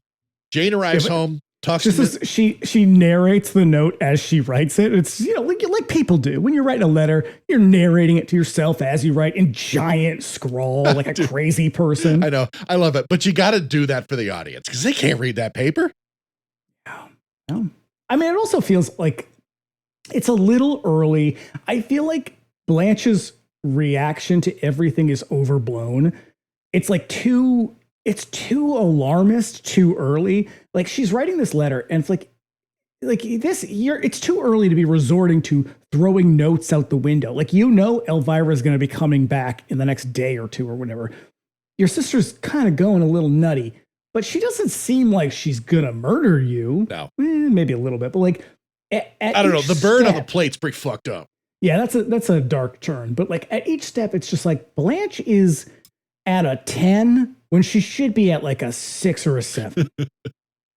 I know all of her reactions to 10 at the end. All of her reactions to literally everything Jane does is accompanied by like fluttering woodwind in the soundtrack. Yeah, it's insane. And she's just like, like she's been locked in a dungeon. I mean, I guess she kind of has, but she doesn't. Oh yeah, there really are literally like a thing that is in some of these scenes where she looks out the window. There are bars conspicuously placed over the windows, and like that could be an anti break-in thing, but like it's also to sort of illustrate that this house is a prison for her. Also, she's in a wheelchair on the top floor. Well, so I also wonder why were there bars on the window, and I was thinking to myself, this is not long after, if we think about early teen, the house is probably built in like the 20s, maybe, early teens, 20s. And it's not long after Lindbergh. The Lindbergh baby, which was, the baby was supposedly kidnapped because they had a ladder up to the second floor window. Because ordinarily you wouldn't put bars on the second floor window because you'd notice if someone was propping up a fucking ladder on the side of the house, no matter what time of day. Steal your baby. I mean, if you were a drunk anti-Semite who didn't want to be a father, maybe then you wouldn't notice, but that's neither here nor there. But I'm just wondering if, is that why they put them on the second floor? Like in this case, I very sincerely think that it was a production design choice. Okay. Yeah, because fucking Flowers McGee next door doesn't seem to have bars on her windows. No. So, unfortunately, Jane arrives home and just talk to Mrs. Bates, who's always butting in. I love their dynamic though, because Jane is what I am like when I have to talk to my neighbors. Except she's very snotty about it. Like she's like, yeah. How nice. She can't come to the door. She's sleeping. So unfortunately, she spots a note on the ground, picks it up, and rudely brushes Mrs. Bates off before heading in. And then Mrs. Bates goes back to her house, and this is where we get some really remarkable acting from Bette Davis's daughter, where she's like, "What's the matter, mother?" Oh yeah. Given the way that Sarah Huckabee Sanders. Given the way that so Christina Crawford writes Mommy Dearest because she got written out of her mother's will. And it's just a fucking vicious hit piece that is mostly made up and disputed by her fucking sisters. This same woman, Beattie Merrill, wrote a book about basically being a victim to Bette Davis's very similar abuse. And it turned out that several years later, she's like a born again Christian and keeps trying to fucking sway her mom to it. And her mom's just like, nah, thanks. I think I'm good. My soul's fine. And that is and the fact that she wouldn't come with her on this fucking evangelical like vision quest is what sort of drove her to write this fucking hit. Yeah, because her mom was like, look, I am 60% lesbian. You need to back up off me with this Christianity bullshit. I grew up in Hollywood in the 30s. Do you know what men did to me? Yeah. Get out of here with your God bullshit. So now Jane brings Blanche more food, and Blanche desperately tries to play it cool and talk to Jane about her plans for the house. And then Jane refuses to believe that she's going to sell it, has a real faulty memory of who bought the house in the first place. That's a very interesting moment. Yeah. Where she's just like, no, daddy bought it. And it's like, well, no. And no, because we know this for a fact. Yeah, it is a genuinely unsettling moment because she really sells it. Yeah. Yeah. Jane thinks that her father bought it for her with baby Jane money, which isn't true at all. We heard about it all during that scene when the producers were talking about the sisters. Mm-hmm. And she says, Blanche, you ain't ever going to sell this house, and you ain't ever going to leave it either. Yeah. So Blanche's attack withers when Jane gets all up in her face. As she produces the note that she picked up off the driveway, reads it back to her as she leaves her. Actually, she does not read it back to her. She recites it from memory. Mm-hmm. Yep. Blanche is about to eat her lunch when she reconsiders and leaves it uneaten on the table. Well, then she's after she reads the note, she says, you wouldn't be able to do all these awful things to me if I weren't in this chair. And she turns to her, she wheels on her and goes, but you are, Blanche. You are. Yeah. Greatest moment in the entire movie. Yep. So cut to a bungalow elsewhere in Hollywood. Edwin Flagg plays piano and circles Jane's ad from the paper as if he's going to call her. Edwin Flagg, the film's resident homosexual. His very English mother returns home with news from the doctor. No more working for another 6 months until whatever ails her clears up. Money is obviously a problem for her. So I feel like he's gay coded from the jump. He's living with his he lives mother. with his mom. He's got no woman. Like their relationship, as little time as it is portrayed on the screen, their relationship feels more like friendly or not romantic, like codependent. Yeah. Like it's not, I live here because I'm out of work or whatever. It's like, someone has to live with mother and it's going to be me. Yeah. Yeah. Victor Buono was a last minute replacement for shit. Now I'm forgetting who it was. That's a shame. I mean, he's very good. He's great. And like, yeah, he's also like a fucking another big character in this. I think he died young. He did in his 40s. A heart attack? Yeah. He was a big guy. Yeah. So he has her call up Jane, pretend to be his secretary. And he also, like, they also do this whole, like, let's go through, like, as if we're all together in person. Like, he's, like, off, she's on the phone. She's like, I'm Mr. Flagg's secretary. And he's, like, straightening his tie, brushing his hair. It's like, yeah. Girl, who are you doing this for? You're not there yet. I'm an important man. I got to present myself as such. I guess. You got to embody the role. You got to really sort of, like, if you're going to be successful, you got to inhabit success. That's why whenever I get a call on the phone, I slouch forward, I shuffle. Oh, no. Whenever my phone rings, I go upstairs. I put on a fucking jacket. I put on a tie. I brush say, hello, Johnson's. Like to order a case of brush liquor. my teeth. And then I say, no, I cannot come into work tonight. I am busy. I have smallpox. Not in my house, it wasn't. Oh. So, Blanche, meanwhile, is back on the buzzer. Jane goes up angrily to see what the deal is. Now, look, to be fair, the way Blanche rings that fucking bell, I'd want to kill her too. It is intense. And it's, again, a fucking production design choice. Like, it is meant to be grating and insane. It's like very much the way, like, the Eleanor's mother would bang her cane on the wall. Yeah, it's like it is meant to annoy, not to alert. Yeah, there it is. Again, there's that fucking Shirley Jackson shit, man. Mm-hmm. Well, she was an incredible writer. Yep. Hey, everybody, read Shirley Jackson books. All the way. Get yourself a short story collection. Also, go back to the Store Haunting episode.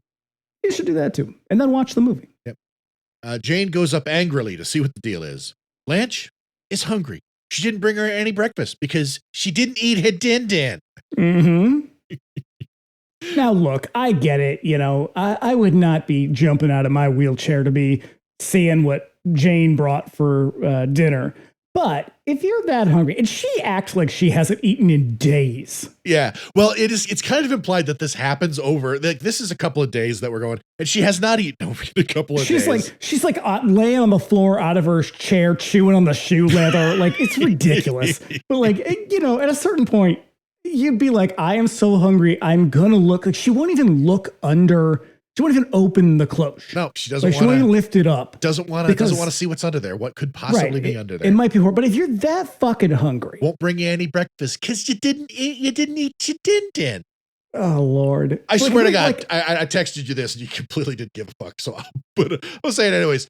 I swear to God, anybody who's played a fucking Batman video game or watched the animated I was asleep series by the time you sent that. Okay, but that Tara Strong's Harley Quinn is 100% cribbed from Baby Jane Hudson. She's the original one, right? Yes. Original voice? Yeah. Yeah. Well, so is the makeup.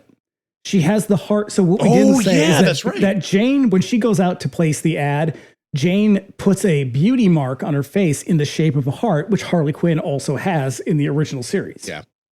Absolutely. It's as soon as I was listening to her, and when she did the whole din line, I was like, oh my God, that's Harley Quinn 100%. Also, hey everybody, nerd alert. Oh, these people, they know, they understand. I hope so. Hope you're getting into that show. Yeah. So Blanche accuses her of doing this all on purpose and tries to reason with her. If anything should happen to her, Jane wouldn't have any money. Jane takes the food away, gaslighting her that it's all good. Nothing's going on. She demonstrates that the food is fine.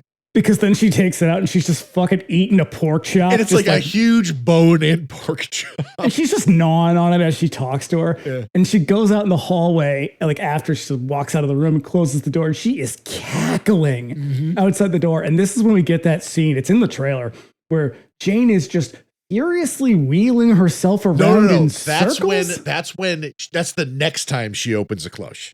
Okay. Yeah.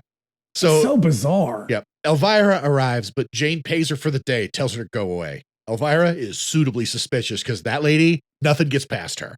No. Jane comes back with another tray of food, tells her that she sent Elvira away. She won't be back next week, or until next week. She sets the tray down and remarks, apropos of nothing, that they have rats in the cellar. Yep. Hungry, Blanche eyes the tray and debates whether to take the lid off. When she does, she finds a dead rat on a bed of tomatoes. So good. That's when she starts cackling. Yeah, she pushes the tray away in despair while Jane laughs and laughs and laughs in the hallway. And it is like cut to Jane just laughing and laughing and laughing. Maniacally. Cut in and Blanche is like wheeling in circles and wheeling in circles. Cut back to the hallway for another shot of Jane laughing and laughing. It is awesome. I feel like we could have done without the wheeling in circles. It's a little much. It's a little bit little much. So now, because I don't know if you've ever, like, even if you're just fooling around in a wheelchair, like, that's hard to do. Right. But we're going to see somebody fooling around in a wheelchair later on. Oh, brilliant. So at 4, Edwin rolls up to the Hudson house as Jane answers the door in a weird baby doll dress and her horrifying clown makeup. Her face falls when she introduces herself and he realizes that it's her that he's there to see. So they chat in the living room. She goes to get some tea for them. Oh, that's what he goes, you must have guessed I'm English. And she goes, oh, really? How nice for you. Yep. That's the 1962 version of, oh, I love that for you. Bless your heart. So Blanche does her best to spy on him from the landing. Jane fills him in on the specifics of her plan. She has him guess who she is. And when he draws a blank, she tells him, and he still has no idea, but realizes that the job may rely on it. So he pretends. Yeah. It's so, it's like, it's uncomfortable every single time she introduces herself to everybody. Like, because you know what she's going to do. She's going to say, I'm Baby Jane Hudson. And they're going to be like, yeah, well, the fuck is you? And then, and then she'll be like, Baby Jane Hudson. And they're like, oh, well, that's exciting. Could I get your autograph? Yeah. What am I supposed to do in this scenario? Yeah. And I am someone who used to work with mentally ill people all day, every day. I know how you're supposed to respond to these things. And he does just about exactly what you're supposed to do. Yep. So she intends to bring back her old vaudeville show for TV in Vegas and all that. And then he also agrees with all of her crazy ideas. She says that her daddy used to tell her that you could lose everything, but you could never lose your talent. We're about to find out how wrong Daddy was. Yeah, because then I guess for some reason that we will never get explained, they have a strange mirror and like footlights set up in the living room. Oh yeah, it's very clearly her setup. It's got a little bar in front of it so she can, she can do her Buddy Cole impression stuff. And you mean the bar, like the bar? You mean like the bar, the bar, the bar. And it's got footlights. It's very much like her like play space kind of. Which always reminds me of the I Love Lucy episode. We'll go to the bar. Oh, good, because I'm awful thirsty. So Edwin is about to sit down to the piano when Blanche starts buzzing again. Jane busts in and angrily yanks the buzzer out of the wall. Yeah. She accuses Blanche of being jealous and that she has a friend now. She never had friends in the past, so why is that? Could be that Blanche didn't allow it? That actually sounds like a reasonable conclusion to me. Let's go with that. Yeah. And she angrily slaps Blanche on the way out of the room. Downstairs, Edwin plays the first notes of Letter to Daddy from the sheet music. Jane sneaks up on him, starts singing, and holy shit, you guys. She hits the footlights by the mirror, performs for herself. It turns out that her crazy-ass dress is an adult copy of her old baby Jane dress. And this scene is another one of those really incredibly well-lit moments, like, because your brain is kind of fighting between how tragic this whole thing is and, like, how awkward it is, but at the same time, you're like, it looks so stunning. The composition of this scene is beautiful, and it is like astounding to look at. But the scene itself is so tragic and awkward, and so you're like, I don't know how I'm supposed to feel in this moment. Yeah, you're gonna feel cringe. That's what you're gonna feel. Yeah. So yeah, she dances wistfully, just like she used to. Well, Edwin looks on, a little more than worried. But hey, money's green, right? Yeah, a dollar's a dollar. Yeah. When they finish, he applauds and tells her she's great. He doesn't usually work in this line. He works on serious music. And they kind of sort of bond over the loss of their fathers. His dad was careful, Edwin. Yeah. You got to tread lightly when we talk about serious music. His dad was an actor who never got a real shot at it in Hollywood. Jane is a little flirty with him. The subject turns to his mother, who she worries might be a wife or a girlfriend. He laughs it off. Ever the bachelor. Yeah, he's a wife or a girlfriend. He is a homosexual.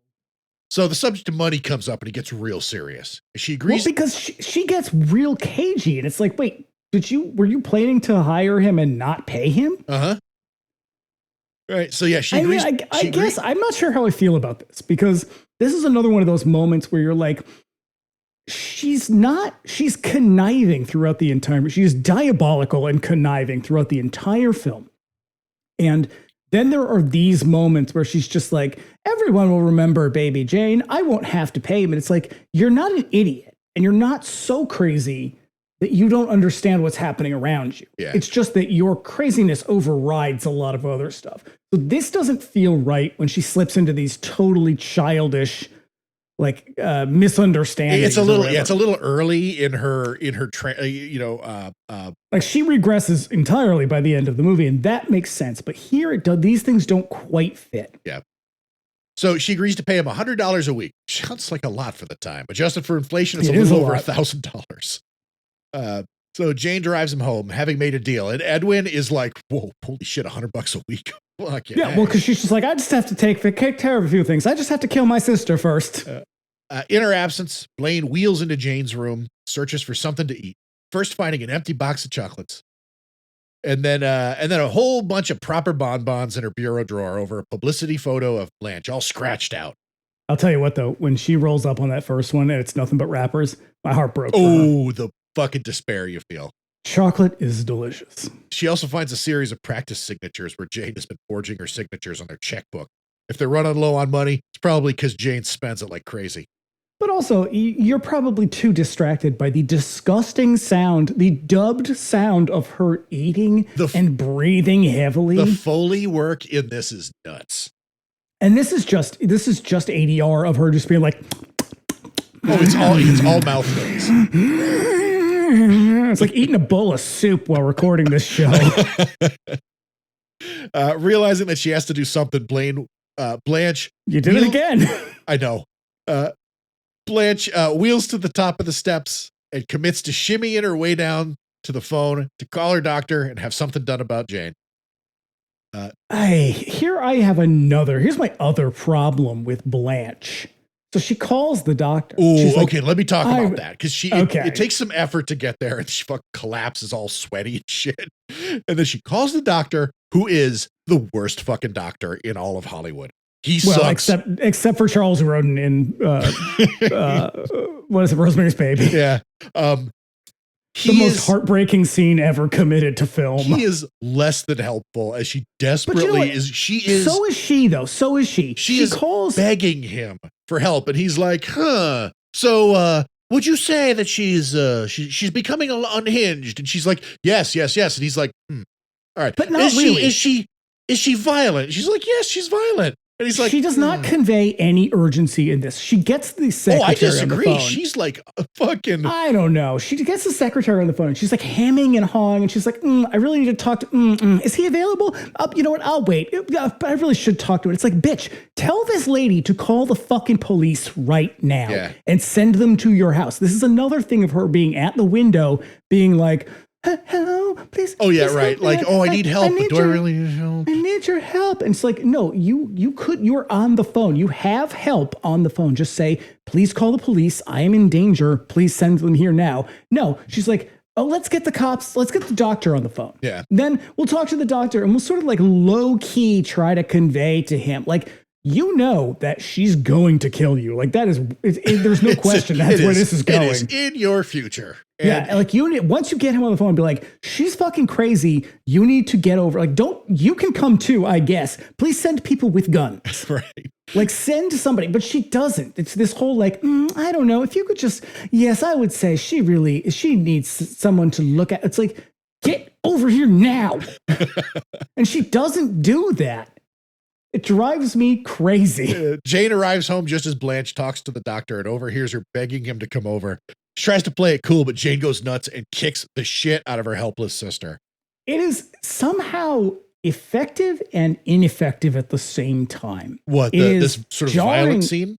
Yeah, it's jarring, but it's also like, maybe it's just that like they're not accustomed to shooting things like this. Yeah. It's badly choreographed and it's badly edited. And so it's just real choppy the way that it's happening. Mm-hmm. And it's probably because, they don't know how to choreograph a fight scene. Yeah. Because it's two women and it's Hollywood in 1961 or whatever. They didn't take those stage fighting classes. No. And so it's like, it's real cheesy looking and it's choppy and bad, but it's also at the same time, it is an explosion of violence that you don't see coming. So it could have been done better. It's really diminished. I think that it's got some touches that I think are really nice because it is a lot of quick cuts, which is not something that happened in Hollywood a lot, mostly because quick cuts, when you were editing these movies, you were editing them on a fucking moviola, which was a nightmare to cut on. I mean, you're like literally cutting and taping. It's called cutting because you are literally cutting the film into like little pieces. And this is, 24 it's like making a fanzine in 1994. Right. 24 frames a second. And so like, you got to do the math to do this shit. But like, there are like quick cuts of like her doing the violence and then like a shot real tight on her face. And it's alarming to be that close to Jane Hudson. I think that those are the parts that work when they're up close, like right on her. It's when she's actively kicking her, because that is what she's doing. She's like kicking the shit out of her. She kicks her in the head and knocks her on the floor, and then she's kicking her while she's on the floor. It's just that it's not fast enough that you can't tell really what's happening. It's slow enough that you can see they're not connecting, and you're kind of like, I don't know, this just feels weird. It's badly choreographed and like badly orchestrated. It just doesn't work for me, but. It is a remarkable turning point in the film. So, when she's done, she calls the doctor back and pretends to be Blanche, assuring him that he doesn't need to come over and that it was all just a misunderstanding. The doctor, being completely useless, is relieved to hear her very sudden and suspicious change of heart and stays in his office. Now, I know how stupid men are. And I know how stupid men in the 60s were. So I do believe this is probably what would happen. Yeah. But if somebody called me right now, it could be a fucking stranger.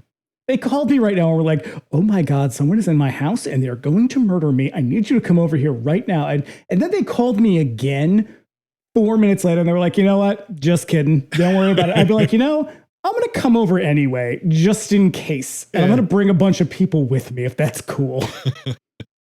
So Jane is about to leave when here comes Elvira, most unexpectedly, to check on Blanche. Jane hurriedly gets rid of her again, paying her for the day, but also firing her with the excuse that they're selling the house and moving to the beach. Elvira isn't buying it, but she doesn't let on. She heads back to the bus stop, and when Jane leaves, she walks back to the house and lets herself in. This is when Jane starts honking the horn wildly, Yeah. just to show what an asshole she is. Yeah.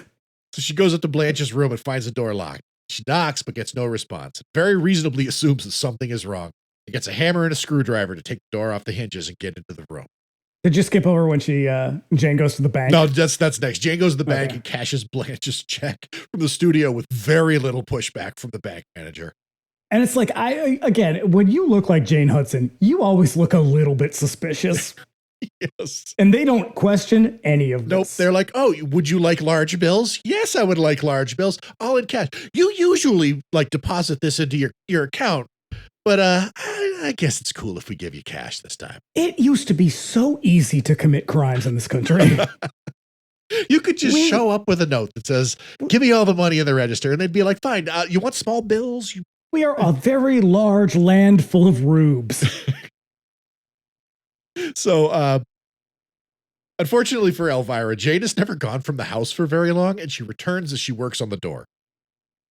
Mrs. Bates, again, intercepts Jane before she goes in and asks if they mind if they hired Elvira to help her on their house. She also tells her that she saw Elvira go to the house only moments ago, so Jane busts in and finds her working on the door.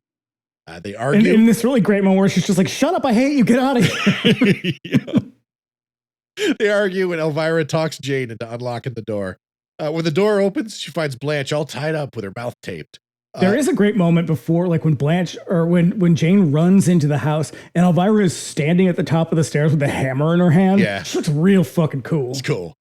Elvira runs over to help her, but when she's distracted, Jane takes the hammer and beats Elvira over the head with it. Okay, look, it's 100% unacceptable that they kill off violently the only person of color in this movie, who also happens to be a domestic worker and a badass. I know. And you just dispatch her this quickly. I find it unacceptable. I wonder, I mean, for the time, this is 1962. There must have been so many people who watched this movie and were like, I can't believe that Elvira talks to baby Jane that way. I'm sure that the censors probably had something to say about it. The censors had something to say about a lot of this movie, but they kind of won in the end. Yeah. Edwin, meanwhile, is getting ready to go over to Jane's to work with her. Jane, however, has a date with her bottle. So she flips through her scrapbook of Baby Jane articles while working on a real tall glass of scotch. Yeah, with all of her excitement and murder and everything, she forgot about her dinner date. As her dress slips off of her shoulders. All of her clothes are like too big. And they're constantly like falling off of her. See, this is how you know that Joan Crawford was a little bit nutty. Because it's like, look at the two of you. You're doing the absolute least. She is going above and beyond in this character. Who do you think deserves an Oscar? I know. So Edwin arrives, but being that she's in a bad state, her sister's all tied up and gagged and shit, and the housekeeper's body is probably laying where she left it. She doesn't answer the door, and Edwin goes away. I mean, it is pretty jarring when Elvira opens the door and there's like Blanche all fucking tied up and her mouth is taped and shit. It's a little bit shocking. Yeah. Like, I find some of this stuff, there's an era in the 60s where I think there was it's like a diminished expectations type of thing where they were able to get away with certain things because I think the studios and the censors are probably like, whatever, who the fuck's gonna see this movie? Nobody's gonna watch this movie. Like, I watched, what's that one? Blood and Lace recently. Oh, yeah. And that's another one. Like, that's a pretty violent movie for 1964. Like, even by today's standards, it's surprisingly violent. And I'm sure they just looked at these and were just like, whatever, I don't care. Do whatever you want. As long as you don't take the Lord's name in vain, I don't care. Sure. Don't put any gay people in it. No whatever. dudes kissing in this one. Yeah. So now later, Jane wheels Elvira's body out to the car, heads out into the night to dispose of the corpse. She's about to leave when here comes Mrs. Bates again to disturb her. She catches Jane in the mood. At this point, Mrs. Bates is really, lady, you gotta mind your own business. This is getting weird. If I had neighbors that were constantly just like, hello. Oh, especially like, I know, she's kind of like Ned Flanders in that way, where she's just like, she shows up at the absolute worst time and she's like, oh, good, I caught you while you're out. And like, it's always like she shows up and like fucking Jane's like dragging a body to the car or something. In this case, like, the lights come on anything. and she catches her and fucking Jane looks horrifying in the scene. Like at a certain point, she becomes the "Where's my $2" kid. Like she's just like every single time Jane steps out of the house, she's got to look both directions, like run to the car. Yeah. Elsewhere, Edwin calls the Hudson residence payphone and gets no answer. At home, his mom gives him hell about working for baby Jane. She heard the rumors about Jane running over her sister. And he refuses to believe it, noting some weird inconsistencies in the story. We also learned that Jane ran off and hid out in a hotel room with some dude she'd never seen before. Outraged, Edwin turns it on her. Isn't that how I was conceived? Which is cold-blooded. Here is my my point about this being too long.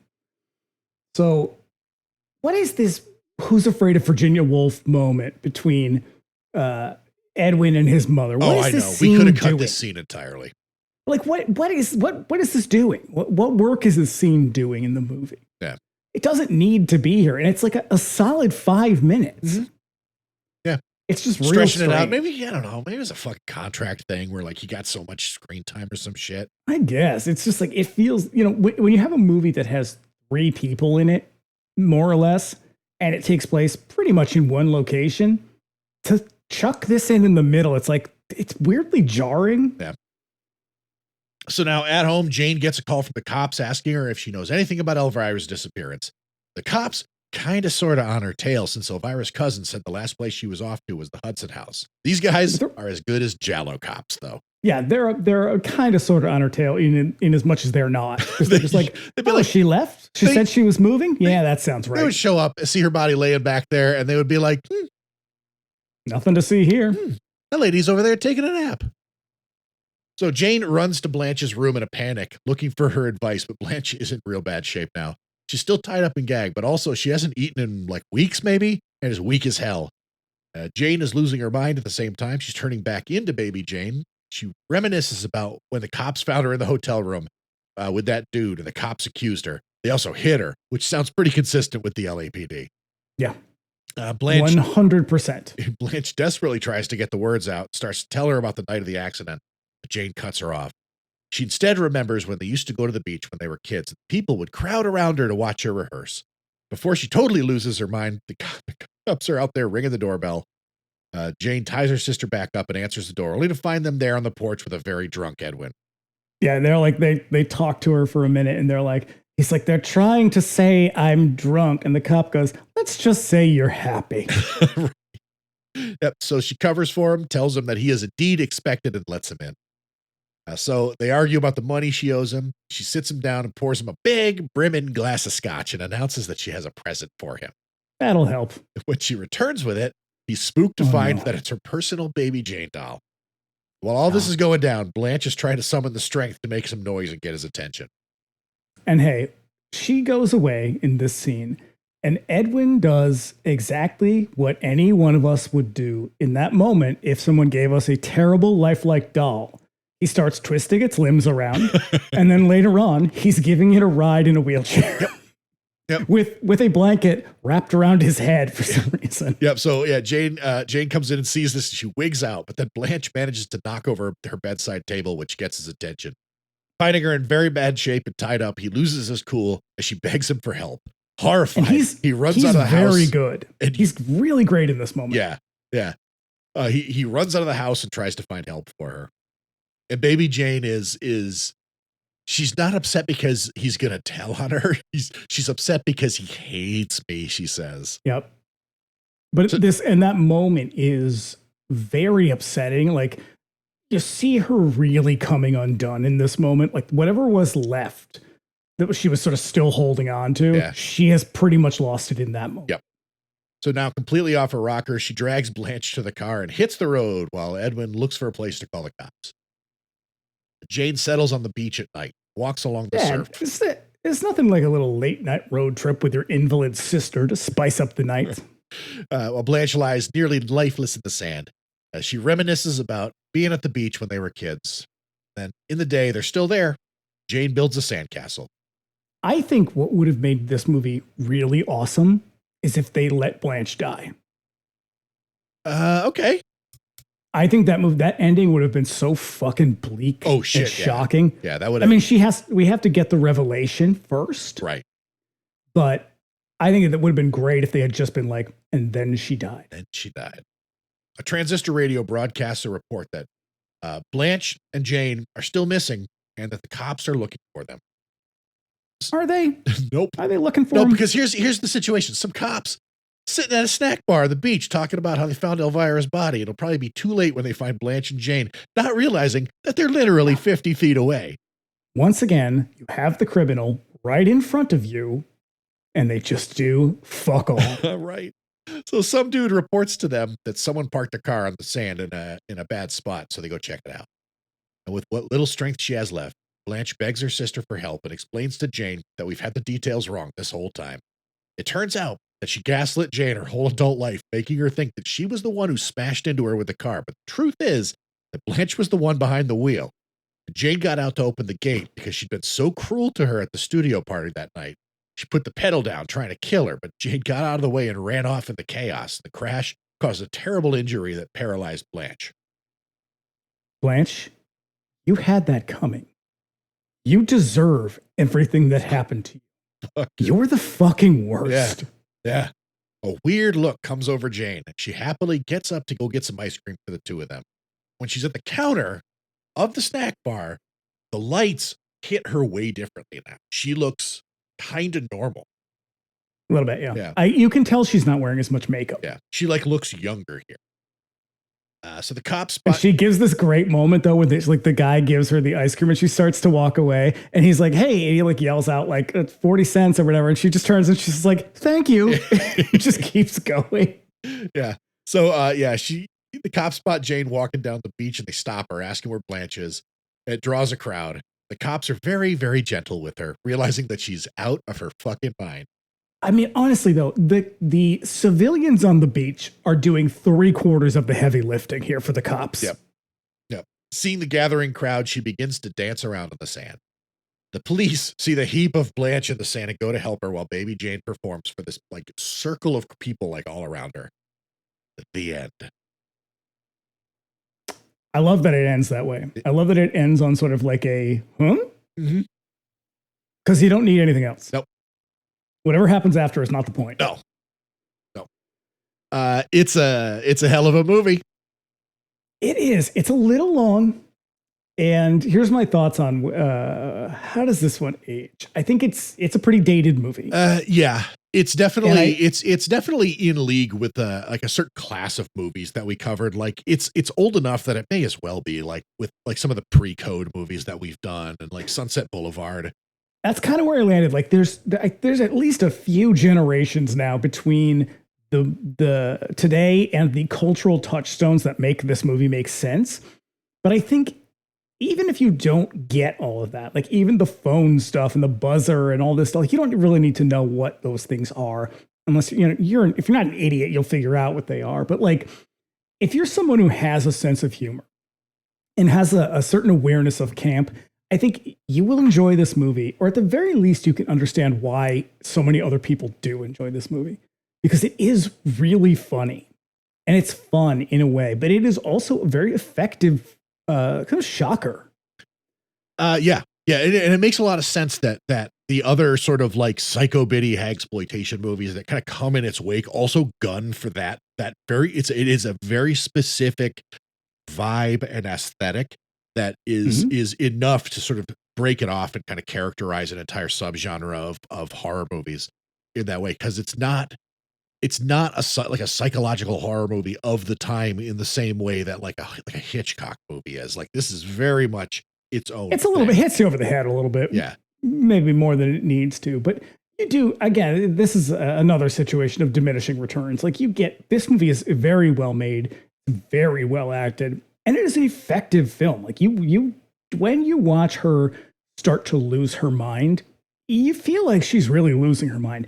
As you go through these other movies that follow, you get a much lower quality. Like, it just sort of slips and slips. Like Shelley Winters is not the same. Because what is it like? Helen's undoing and What's the Matter with Helen is very Sun. Yeah. You know? And it's also very doing it for the back rows. Yeah. Like it's, it's sort of like, let's get to the point, everybody. Let's get to what they want to see. Whereas this is like, you're just watching this woman come undone. And that's why you're there riveted in the theater. It's not because of fucking Joan Crawford's performance. And as good as Victor Buono is, he's irrelevant without the rest of them. So it's like, you're there for Bette Davis in this character. And she gives you absolutely everything you could possibly want. Yeah.